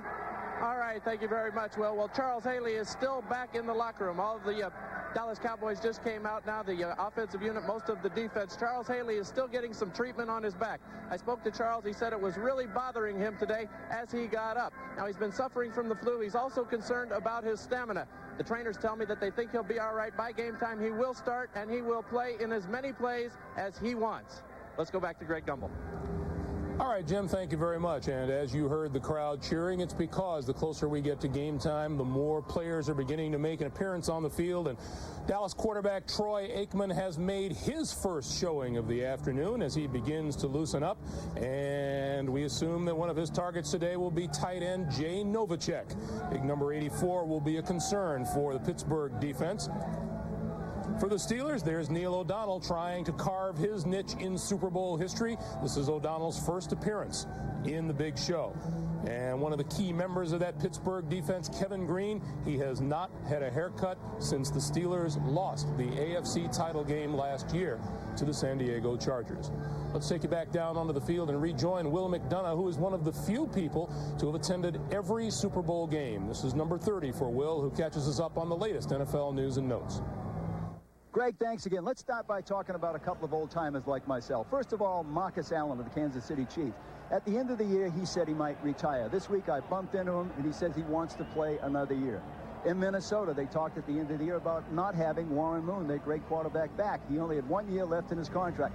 Now I understand they're going to extend that contract for 2 more years. In Cleveland, Richard Jacobs, the owner of the Cleveland Indians, was asked twice this week by the city and by the NFL if the Browns could use his stadium while the new one is being built. He said no twice. Of course, what would today be without a little deal with Jerry Jones? You know, at the beginning of the year, he made his own deal with Nike. But the NFL made their deal with Starter. Starter is supposed to have all the caps and all the T-shirts in the winning dressing room today. Jerry says if we win it, we don't want them in there. Well, the NFL won it. They're going to be in there. Let's talk about some big-name free agents. You know, February 15th is the start of free agency. Neil O'Donnell, the Steelers could go to free agency. They tell me with the Steelers that they're going to wait and see what kind of offers he gets. They want to sign him, and like they did, they might have to match offers when they signed him a few years back. Jeff George of the Atlanta Falcons can go to free agency. He's got negotiations being delayed right now due to illness in his family, but they say they'll franchise him if they have to. Chris Warren, the great running back in Seattle, they tell me he's close to signing, but the same thing, if he doesn't, they will franchise him. And Jim Harbaugh, who had such a great year with the Indianapolis Colts, they're going to try to sign him. If they can't, look for the Raiders to try to sign him. And on a final note, Jim Irsay, I think, has given permission to Vince Tobin, the assistant coach with the Colts, to talk to the Arizona Cardinals about being their next head coach. However, a lot of talk about Bill Tobin also joining him. I don't think that's going to happen. Back to you, Greg. All right, Will, thank you. As Will said, mid-February is when the NFL teams will go shopping. Take a look at the list of some of the prominent names on that free agency list. Harbaugh, O'Donnell, George Hostetler, Chris Warren, Searcy playing in this game, Eric Swan, Aeneas Williams, Brian Cox, Mark Shimura. Joe Gibbs, what do you think? Who looks good to you on that list? That's easy. I saw what Jim Harbaugh did in Indy, just changing the quarterbacks, changed the whole direction of that team. Jim Harbaugh, Neil O'Donnell could change the direction of almost any team if they're needing a quarterback. And if you're going to want to build your defense, Mike? Well, I agree with Joe, but defensively, you got to take a good hard look at the 2 kids from the Cardinals, and that's Eric Swan and Aeneas Williams. They're good football players. They've been in a program that really hasn't emphasized their ability, but they're good players. People in this town would hate to see those 2 depart the premises. What about you, Joe? Well, I think if you're a team in the market for a good running back, I can think of 3 right now: San Francisco, Green Bay, and Kansas City. With Marcus saying he's going to play 1 more year, you got to take a look at Chris Warren, over 1,300 yards and 16 TDs. Okay, they're not booing you, by the way. That's just a reaction out on the field. The NFL on NBC continues here on Super Bowl Sunday. Up next, Mike Ditka sits down with the heart and soul of the Pittsburgh Steelers defense. Outside linebackers Greg Lloyd and Kevin Green, as our coverage of Super Bowl 30 continues. What if I told you everything you know about TV is about to change? Because now there's DirecTV, totally digital television. More movies, more sports, more of what I want than ever before. All through a tiny satellite dish about the size of a small pen. Stay. How does DirecTV work? I have no idea, but it does. For more information about the 18-inch dish and DirecTV, call 1-800-DirecTV. No marching bands, no famous actors. When you come into Citgo to fill up your tank, you can get $5 cash instantly. Not just some of you, but everyone has the opportunity. Just call 1-800-GO-CITGO. Or stop by to find out how. If you've got a lot to say, you don't need a lot of hoopla.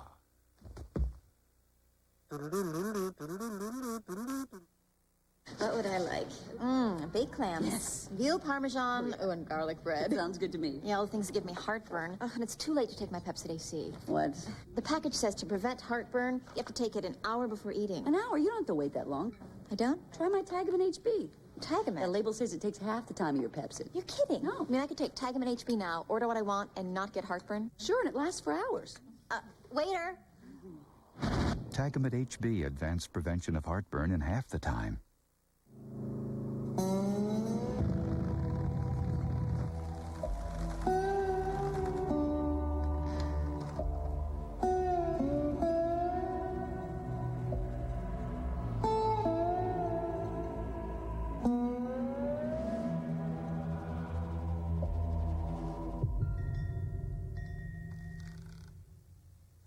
The cruising spirit lives.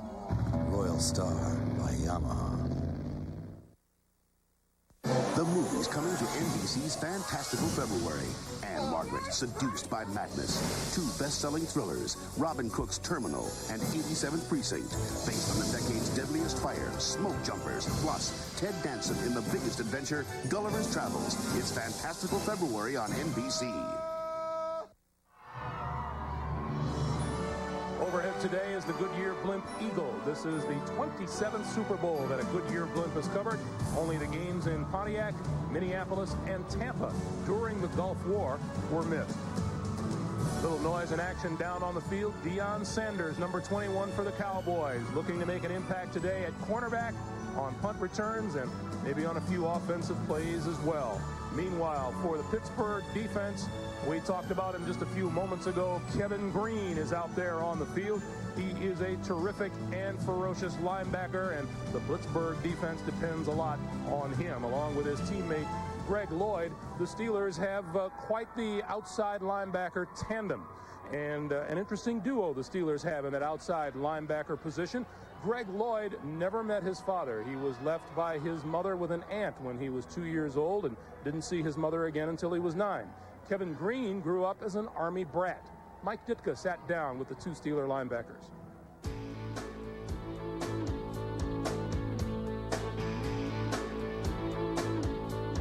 For one moment, one time, you're going to be either the best in the world or you're not going to be the best in the world. That's correct. What's the one thing you got to do to beat those guys?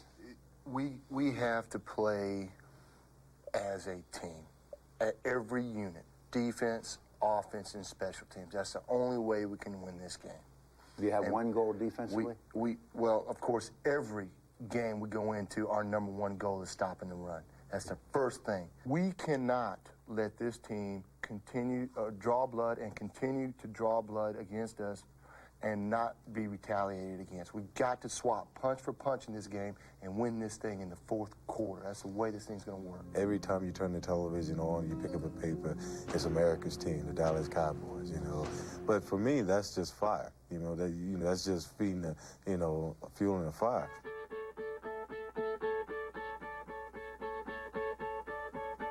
You see this line. They're massive.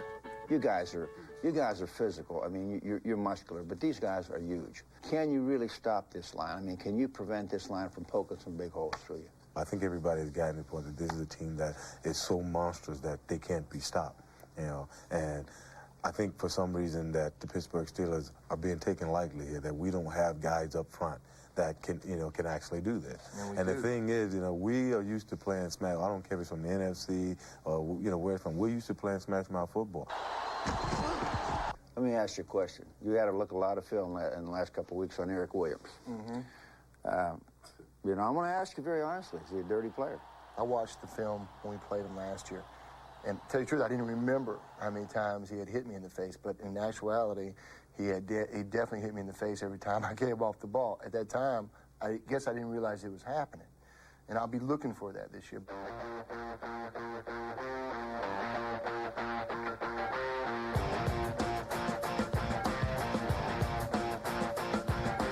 You talked about size in the offensive line, okay? Okay, that's just a stat. I mean, these guys are heavy, there's no question.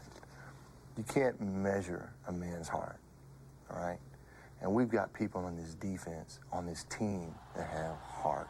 Ray Seals and Vincent Buckner are pushing over 3 bills, okay? But they got big hearts.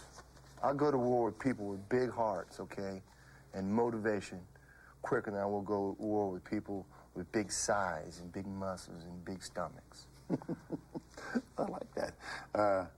You got any tricks up your sleeve? I mean, I know what you guys do a little bit. You come off the corner. I think what you're going to do. I'm honest. But the only thing, see, with you guys, when you beat your guy, then you got that Johnson sitting back here to pick you up. What are you going to do with him?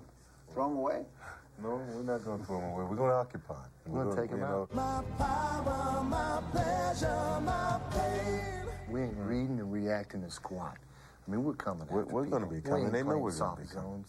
But like you say, this is a once in a life. I've waited on this since I was playing 6 years old, playing in the yard. You know, to get a chance to play in the Super Bowl. 11 years in the NFL. 9 years in the NFL. Yeah, that's what it's all about. And I mean, when this game is over with, I hope I'm bleeding. My knuckles are bleeding. And if I'm not bleeding, because you want to leave it on the field. Someone cut me. It's okay if you're bleeding, but you better make that other guy bleed a little bit too. Well, hopefully it's his blood. That's right. This thing belongs to Mr. Rooney. It belongs here, and let's see if we can bring this damn thing back here next year, along with the ball. Here we go. I can do 100 great things, and one thing I do to slip up, everybody wants me, like I got 666 in my head, or it's etched in my hand. It's a negative society. And I think what people should have to do, you know, people pretend that they want you to do well.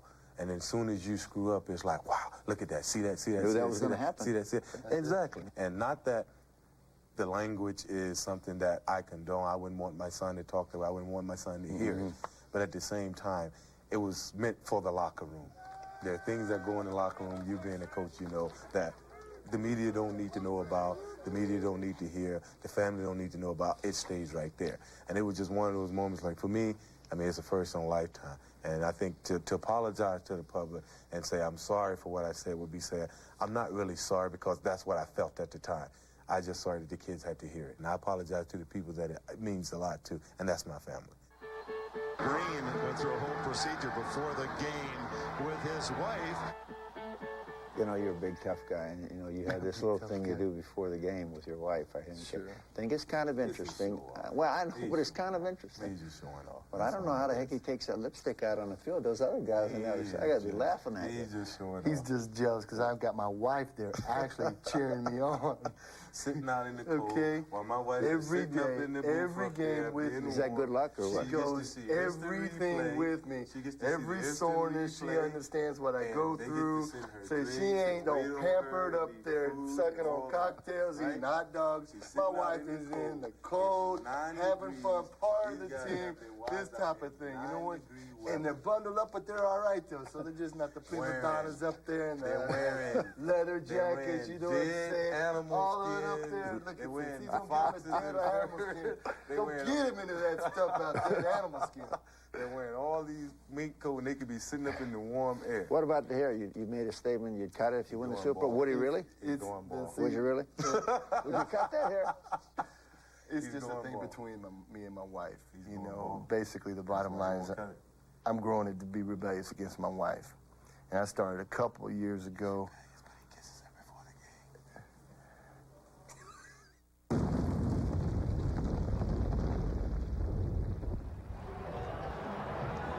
These guys are a primetime show waiting to happen on Comedy Central. But are these the two guys the Steelers have to depend on today, Mike? You say, who are these two guys? These two guys are the leaders inspirationally, spiritually, physically of the Pittsburgh Steelers. They're the guys that the whole team's going to depend on. And I'll tell you what they have to do. They have to lift the level of their defensive teammates to their level of intensity. This has got to be rock'em sock'em football. If it's not that, it's over. Birds of a feather, Joe? Well, when you take a look at them right up closer, you look at them, they look so different. One's dressed to the T, the other's in blue jeans and a T-shirt. Their wives sit, one's in the crowd, one's up in the box having margaritas or whatever they're doing up there. But when it comes right down to it in football, they get the same results. They get to the quarterback. Yeah, and Joe, you listen to them talk there. They absolutely know what has to be done here today, don't they? Mike had the easiest interview in the world. This guy just started talking. Hey, Greg Lloyd said it. they got to stop the run. I tell you, he represents the fight and the Pittsburgh Steelers, and that's really what they have to do today, I think. And I think it starts with these two guys. They got to stop the run. All right, Joe. We are counting down. It is just over an hour to kickoff here at Sun Devil Stadium, and we're coming back with more of the NFL on NBC from Super Bowl 30 right after this.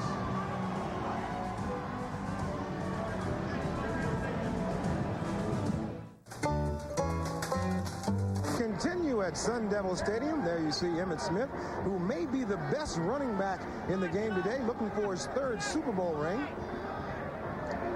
And Rod Woodson trying to make a heroic comeback after that severe knee injury suffered earlier in the year. But right now, we will go to Hannah Storm in New York for a Prudential update. This is the NBC Sports Prudential Update. Now, Hannah Storm. Thanks, Ahmad. As the NFL gets set to crown its champion, today the Chicago Bulls continue to establish themselves as the NBA's frontrunner. The Bulls were looking for a franchise record 15th victory in a row against the visiting Phoenix Suns, but Phil Jackson's team trailed by 5 at the half. Dennis Rodman got him back in the game with some tremendous rebounding. He had 20 boards in this one. Feed Scottie Pippen down court for the layup and the foul to ignite a 10-2 Bulls run in the third quarter. And late in the fourth, the Bulls breaking down the Suns' pressure. Rodman finding Michael Jordan for the jam to cap off a 31-point day for Michael as the Bulls now go to 22-0 at the United Center this season. The Bulls are also just one win away from tying the 71-72 Lakers for the best start in NBA history, but that may prove to be no easy task. Their next game is Tuesday night against the two-time defending champion Rockets in Houston. And in case you missed it, late last night, fourth-seeded Boris Becker defeated Michael Chang to win the Australian Open, Becker's first Grand Slam title in 5 years. The often volatile Becker was calm and determined in this one. He took the first set 6-2. We're at 2-2 in the second when he displays some unbelievable play at the net. A series of beautiful volleys, and he went on to take the set 6-4. Chang won the third, and here's Becker in the fourth, serving for the match. Becker wins 6-2, 6-4, 2-6, 6-2 to capture his second Australian Open title. The only major event he has never won is the French Open, and you will see the next two Grand Slam tournaments, both the French Open and Wimbledon, this June here on NBC. We'll get you back to the Super Bowl 30 pregame show right after these messages from your local station.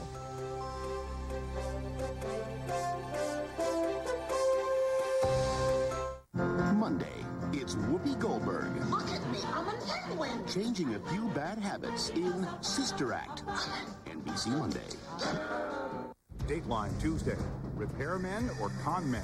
Before you pay for those home repairs, better see what our hidden cameras saw. A consumer alert. Dateline NBC Tuesday. Right here, right now, this is where you want to be. Everything's new at your Chrysler Plymouth dealer. Even new ways to save. The 96 Buyer's Choice Drive Away. It's your choice. Lease the fun-to-drive 96 Plymouth Neon Coupe for just $199 a month. Or get our lowest APR. Or our biggest cash back. Right here, right now, this is where you want to be. For a limited time, only at your local Chrysler and Plymouth dealer.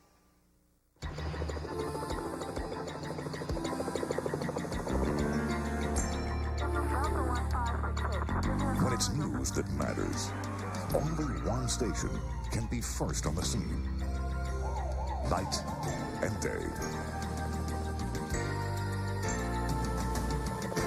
For coverage you can count on. Nothing covers Indiana like Chopper 13 on Eyewitness News with John Stair and Ann Ryder. I could play basketball all year long, if my dad would let me.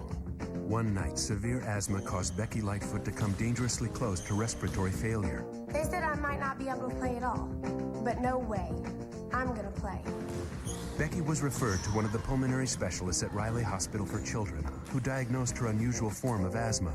With recently developed medications, she was back on the court in 3 weeks. Someday I'm gonna be able to slam dunk, if I grow about 4 feet taller. They're high-fiving it all over the state of Indiana. It's the Ford dealer's inventory tax clearance. Your chance to get 4.8 APR financing on virtually every new Ford in stock. That's 4.8 financing on a popular Ford Windstar. 4.8 financing on a best-selling Ford Taurus. There's a great selection to choose from. And with low 4.8 financing, it's easy to score a winning deal. It's the inventory tax clearance, and your Indiana Ford dealer's the one to see. John Stair and Ann Ryder, weeknights on Eyewitness News. Now, Eyewitness News at this hour. Good evening, everyone. I'm Robin Wolfram. A two-day drama is over in Pennsylvania. A SWAT team captured John DuPont outside his mansion late this afternoon. The heir to the DuPont fortune is a prime suspect in a murder that occurred Friday. Fire ripped through 3 apartment buildings today near the corner of 16th and Central Avenue, leaving about 80 people homeless tonight. Investigators are still looking for the cause of that blaze. Now, fortunately, nobody was seriously hurt. Funeral services will be held tomorrow afternoon for David Loggins. He's the man who was shot and killed in Castleton earlier this week when a business transaction went bad. Police have 3 suspects in custody in that case. Now, if you've driven anywhere in central Indiana the past few weeks, you know chuck holes are a pretty serious problem. Today, Mayor Goldsmith announced that crews will be working overtime in order to correct the Super Bowl 30 activities continue with the Baked Lay's Kickoff Show. Brought to you by Baked Lay's Potato Crisps. By America's pork producers, who invite you to taste what's next. Pork, the other white meat. By Kinko's, the new way to office. And by Slick 50 products. Protect your engine at startup and super clean your fuel system, tank to tailpipe.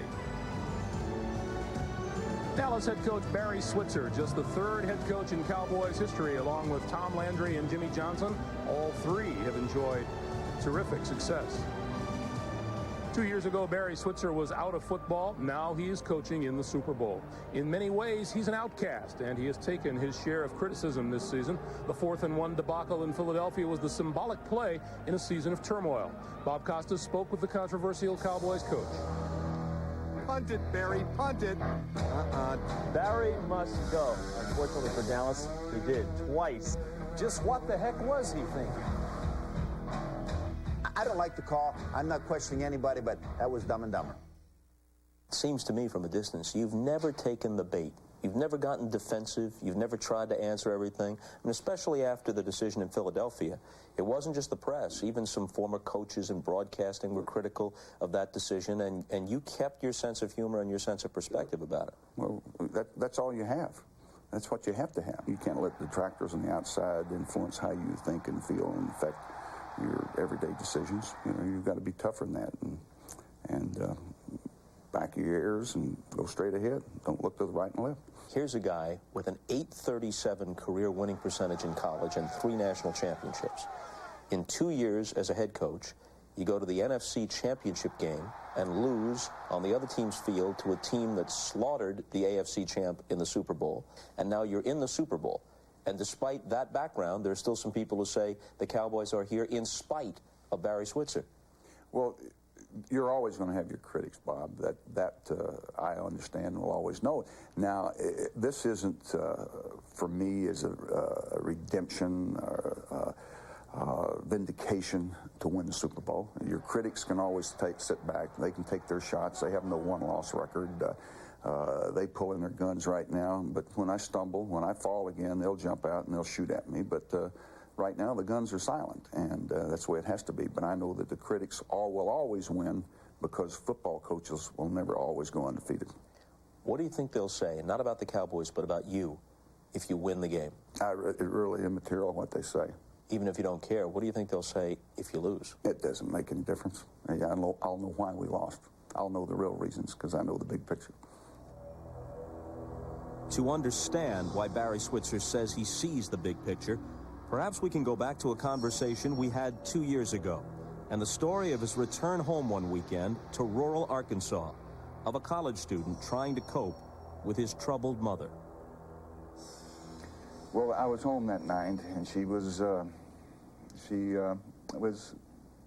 barbiturates and had had alcohol, and I hated to see her like that. And I just told her that I didn't want to ever see her like that. And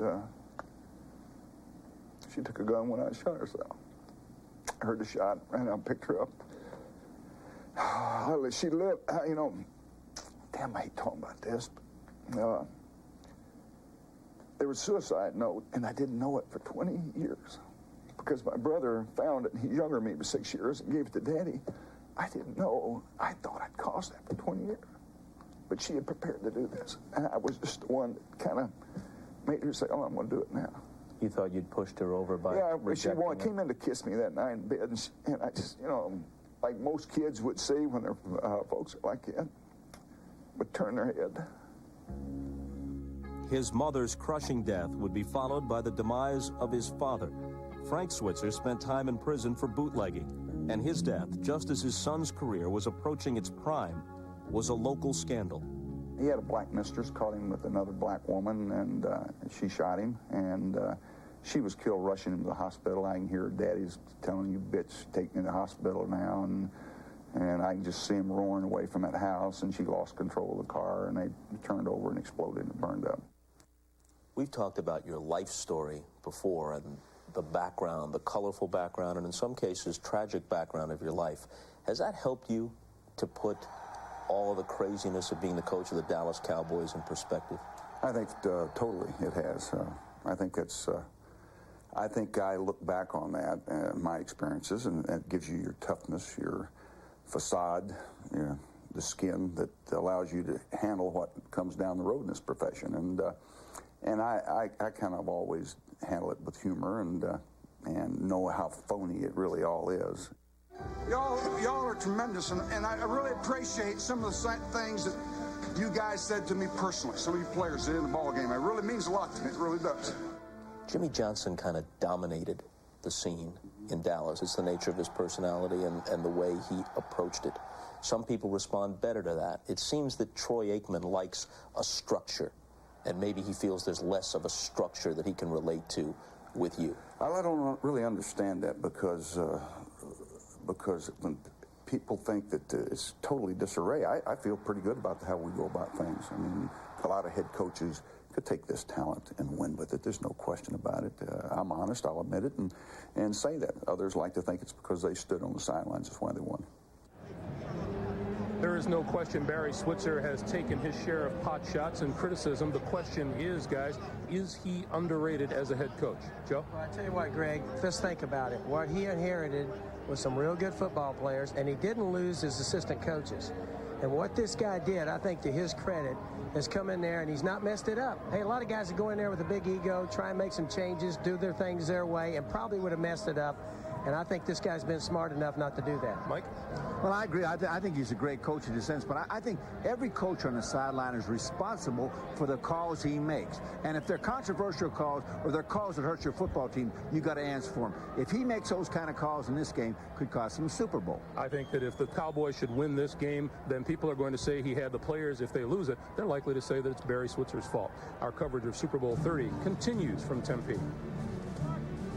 Up next, they call themselves the Florida Boys. Joe Gibbs talks with two of the Cowboys' big three, wide receiver Michael Irvin and the MVP of Super Bowl 28, running back Emmitt Smith.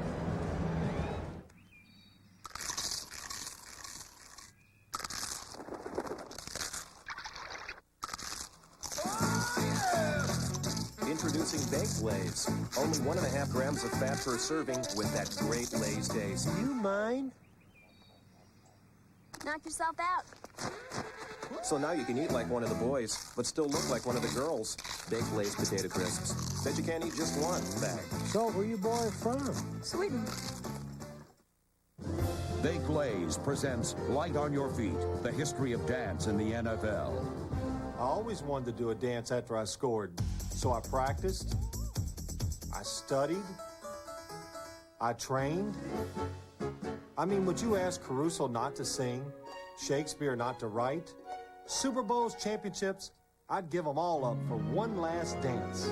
Baked Lays potato crisps. Bet you can't eat just one bag. Want to see me merengue? Ford Credit and Ford Division announced the Great Percent event, reducing interest rates to just 4.8% APR for 48 months. Or choose $600 cash back on a purchase or a red carpet lease. It's your choice on 10 of America's most popular 96 Ford cars and trucks, including Taurus, Contour, Windstar, Escort, Ranger, and more. The Great Percent event at your Ford dealer now. Hurry, offer ends soon. It isn't new, it's never old, and it's not what you expect. but it's up and coming. It's right in front of you. It's the life of the party, the word on the street. It's in, it's always, and it's about time. It's where we're at, it's what you want, it's on your mind, it's in your mouth, it's pork, and it's catching on. The other white meat. Taste what's next. Aliens have landed, and they've discovered football. The guards pull. I send my backs downfield. They have your secondary covered completely. You're dead meat. That's where you're wrong, because over here, I send in my 5 giant robots to plow through your line. You can't do that. That's too many men on the field. They're not men. They're robots. Third Rock from the Sun, NBC Tuesdays. The Baked Lay's kickoff show continues live from Super Bowl 30. The last time he played in a Super Bowl, Emmitt Smith was merely the game's MVP. In short, Emmitt Smith is the best running back in the NFL right now. And Michael Irvin is among the league's best wide receivers, perhaps and arguably so, second only to the Niners' Jerry Rice. Troy Aikman certainly has an arsenal of weapons today, led by the duo of Emmitt and Irvin. Joe Gibbs spoke with them and found out their friendship goes well beyond the playing field.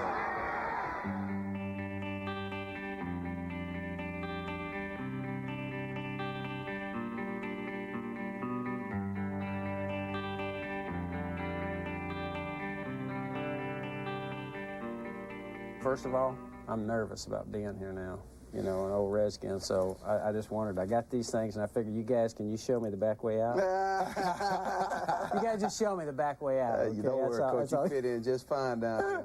I don't know about that. I swore I never thought I'd see the inside of this complex. Okay, I mean, I want you to explain to me how this relationship started. This guy is hyper, he's up front, you're kind of laid back, you know, and you're kind of, now, how did a relationship like that get started? It evolved back in 1990, my rookie season. We was taking road trips, and Lord knows they put one with Michael Irvin. they put a rookie with Michael Irvin. And, you know, him being wide open and flamboyant and outspoken and fun person to be around. I mean, I enjoyed it. You know, it was funny. I'll tell you a funny story about that. I remember when he was a rookie, and we would come here Monday after the game. I mean, you know, he was playing great, and then he was like, Monday, he just bounced around. Hey, let's go do this. Let's go. I said, hey, I said, let's go. You're not tired? He said, no, let's go. I said, okay, give it 2 years, you know. Now, if I come in Monday, I said, let's go shoot some pool. No, dog, you know. I'm a little sore. I said, what happened to the man that was bouncing around all Monday, you know? Handoff, Emmitt Smith at the 5, up to the 3, to the 1. Touchdown, Emmitt Smith. Hello, record. He's got it. I couldn't tell who was more excited. You or him. I know. You know, we had been talking about, and I had already been saying, I said, man, if I catch a ball, I would step out of bounds on the 1-inch line. You know what I mean? And I was going to do that. And as a matter of fact, I had talked about all week, as a matter of fact, when Kevin Williams caught the ball, and he's running across, you know, but Kevin just hadn't scored many touchdowns this year, so we kind of understood. He said, oh. I forgot. He said, man, Emmett, I'm sorry, man, I forgot. I wanted to go out on the 1 for you. And me and Emmett looked at each other like, don't worry about it. We know you hadn't scored much this year. You got a little excited there. You got a little excited. You can get in. But it started getting late. Yeah, it did start getting late. Emmett started worrying a little bit. Actually, I had already written it off. Yeah. I already said, well, it ain't going to happen. Players started talking about it a lot more in the huddle. And it seemed like a lot of the attention was focused on getting that touchdown. Matter of fact, Troy made the statement, I would take all of you guys out to dinner if we get us a rushing touchdown tonight. And we got it down close enough, and we got the rushing touchdown. It was real exciting. That's what I got to put up with. I'm sitting up here with one of the best receivers ever played, the greatest running back damn near NFL history, man. Ain't no but love him, baby. You can't fake this. On this team, we've got the finest, the 3 finest from the universities in the state of Florida. So, you know, yeah, we joke about that, man. But I tell you what, Dion's a great addition to this football team for all the right reasons, man. His attitude, personality, what he brings to the field, and everybody in the world knows the type of football player he is. He was a great addition. I told you my little story about the one time we go in the game, the first time I ever saw Dion on the field, and I heard our special teams coach tell me, he says, hey, look, he says, we're not kicking this guy. And I heard him tell the team, we're kicking out of bounds. And I says, hey, look, that's a defeatist attitude. I said, I told him, kick that ball at Dion. And it was in Atlanta, and I was standing on the sideline the first time we kicked to him, you know what I mean? he went 30 yards faster than I've ever seen anybody. We barely tripped him up and got him down. I walked down to the special teams coach, and I said, if you kick him again, you're fired. Let's start this thing on the run now. Cheat each other. Let's not cheat each other, all right? Let's go. Let's give all we got. Nobody cheat nobody. Round here, we always stand up straight. Round here, something radiates. This team has been and endured through so much during the course of this whole season. It has made, all the scrutinizing has made us a stronger team and made us believe in each other, and has kept us hungry to get back to where we are now. Okay, you guys had a little bet, Michael, at the first part of the year. You kind of bet, I've heard, on the touchdowns, okay? And 10, hey, listen, that's nothing to sneeze at, 10. But now, this guy, are you going to have to get 2-to-1 odds? Every time, it happens every year, too. You know, we'll go in. He said, I said, I'm going to get him. I'm going to get you this. I'm going to get you. I know there's no way I'm going to get him. No way you going to beat him scoring. Take that. No better man than catch 22, and you still ain't caught him yet. Well, I figured something out here, Emmett, and I got a little something to throw out to you. How about double or nothing in the Super Bowl? How about double or nothing for the year? You've won, but hey, you go double or nothing in the Super Bowl with him? No, I mean, Emmett's the one that's got something to risk here. I'm saying, hey, Emmett is double or nothing. If Michael gets more touchdowns than you do. I know, but see, I know them Steelers, man. I know them Steelers. They got a good front seven. Listen, I got lucky in one Super Bowl, I ended up getting 3. Then I had just barely got 1 the first one. So, you know. Okay. But we won't do that. We won't do that. Well, I beat you in the first Super Bowl. Yeah, you beat me in the first Super Bowl. Oh. You beat me in the first Super Bowl. But I go no. I can't say it. I can't say it.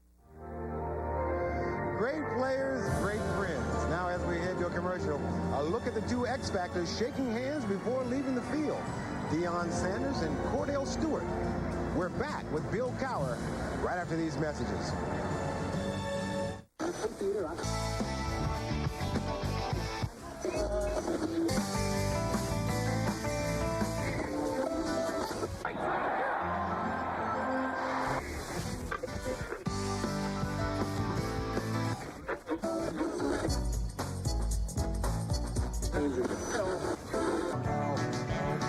Any way you play it, the whole new line of Plymouths is a whole lot of fun. If you take care of it, it'll take care of you. Your back should be no exception. Presenting Sealy's most advanced Posturepedic ever. I'm Emmett, and I'm a cowboy. This is my hat. These are my boots. These are my horses. This is where they graze. And this is my ranch. No matter whose brand is on the front gate. This is my territory. This is my zone. This is my planet.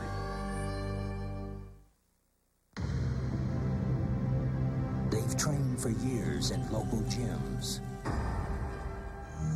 Worked countless hours at the corner Y. Strived for greatness down wooded paths and practiced perfection on quiet schoolyards. They're the U.S. Olympic team, and this summer they're taking on the world in their own backyard. America's Games on NBC. Welcome back to the Baked Lays Kickoff Show, live from Super Bowl 30. Back at Sun Devil Stadium moments ago, the two commanders-in-chief, if you will, head coaches Bill Cowher of the Steelers, Barry Switzer of the Cowboys, with a pregame handshake. Never before in a Super Bowl has there been quite the hometown story that Bill Cowher is working on in Pittsburgh. It's a story that makes you feel good about football coaches and maybe even restores your faith a little bit in the American dream.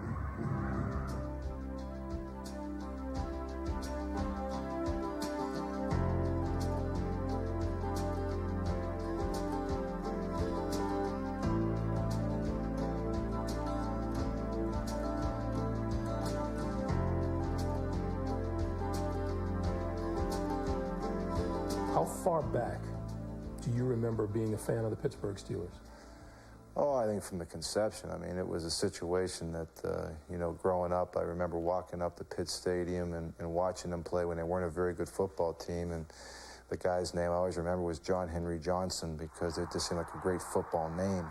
And Ernie Stautner was there. And then, you know, when they went through that kind of renaissance of the city in the 70s and what they did for this, and maybe the strut that people were able to carry because of the success of the Steelers, and how the people identified with them, that was special. Who did you follow? Who did you cheer for on those teams? Oh, I had a great admiration for Jack Lambert. You know, the kind of guy who's, you know, not real big and maybe not real fast, but just loved to play the game with kind of a mean streak, and just enjoyed watching the whole kind of personality of a team, because it was kind of a no-thrills team. You know, Franco running the ball, Terry throwing it deep, and playing pretty good defense. So it kind of was, it personified really the city, kind of a no-thrills, blue-collar type of football team, and that's what type of city this is. Exactly 4 years and 1 week ago today, Bill Cowher came home to his dream come true. I want to start by saying that it's a great feeling to come back to Pittsburgh. The greatest thing about it is being able to come back home, to have my parents still be here and family still be here, and have them go through this is really special. To have them see their grandkids as often as they've been able to do that, it's a situation in coaching that's very unique, and to have the ability to do that, I'm very, very fortunate.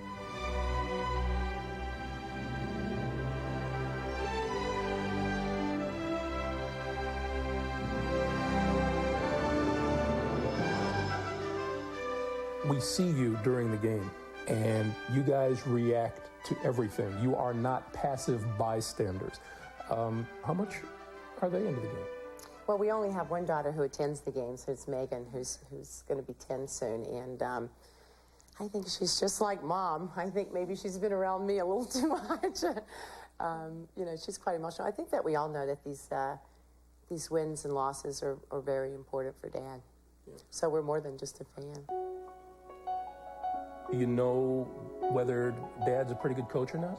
Yeah, he's good, but I can't believe he went to the Super Bowl and he's only been coaching for not a really long time.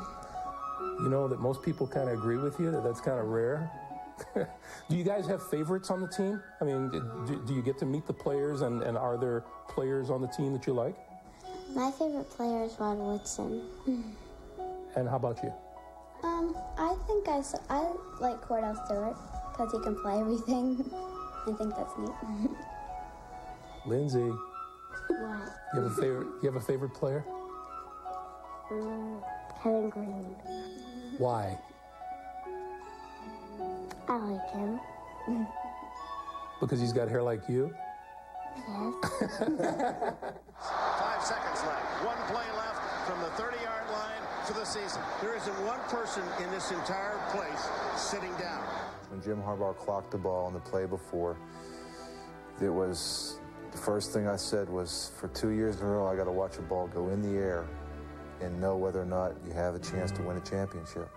And so when it went in the air and it was a high throw, it was, you know, took my headset off because I knew whatever would happen was going to happen. I didn't need to hear it from above. And so when it went, I mean, it was a very eerie feeling in the stadium. For a couple seconds, it seemed like there was total silence, and I saw the Colts players' hands go up, and I've been always conditioned to go right to the official because that's the guy with the final word. And when I saw his hands go horizontal and not vertical, it was a very overwhelming feeling at that time because we were one step closer.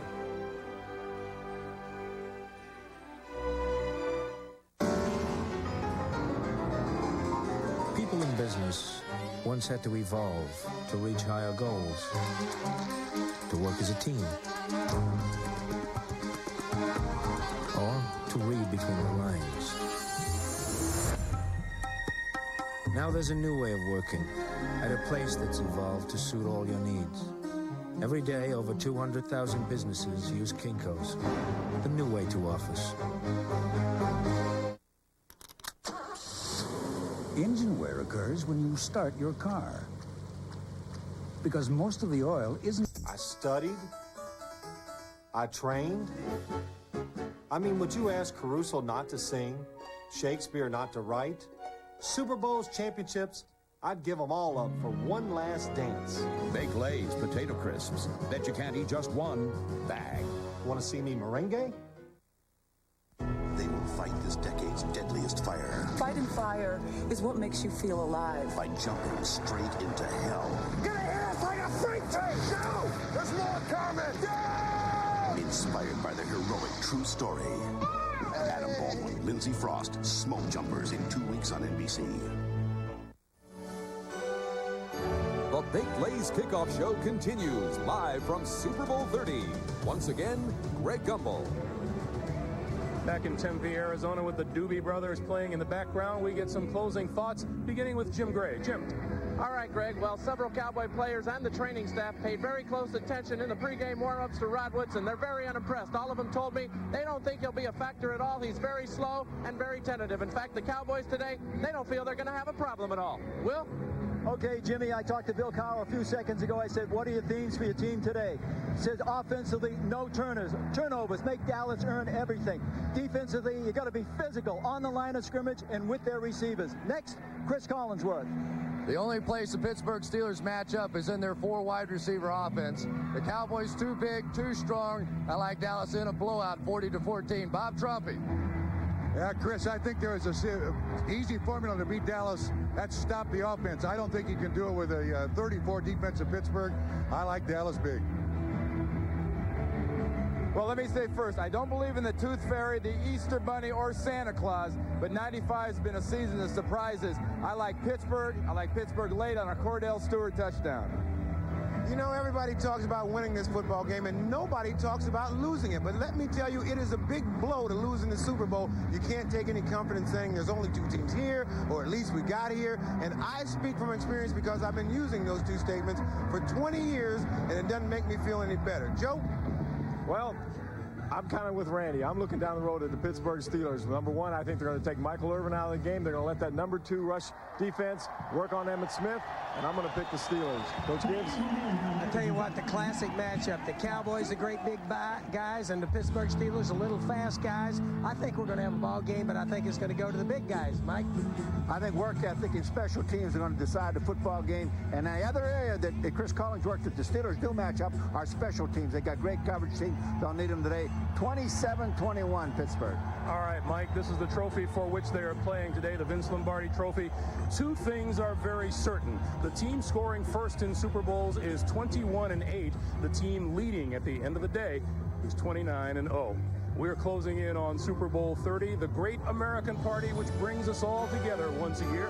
Here's a look at some of the players who may become Super Bowl heroes by the time this day is through here in Tempe.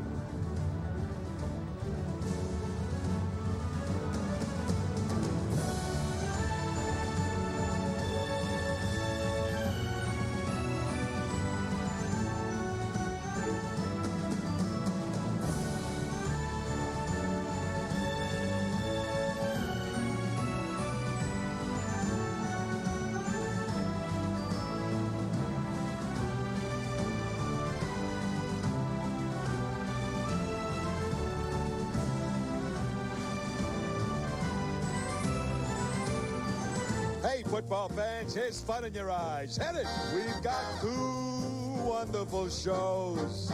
Mad About You and News Radio. We got a nutty pooch and stuff flying in. New kooky sitcoms, you're making me grin. Mad About You and News Radio, Sundays, NBC.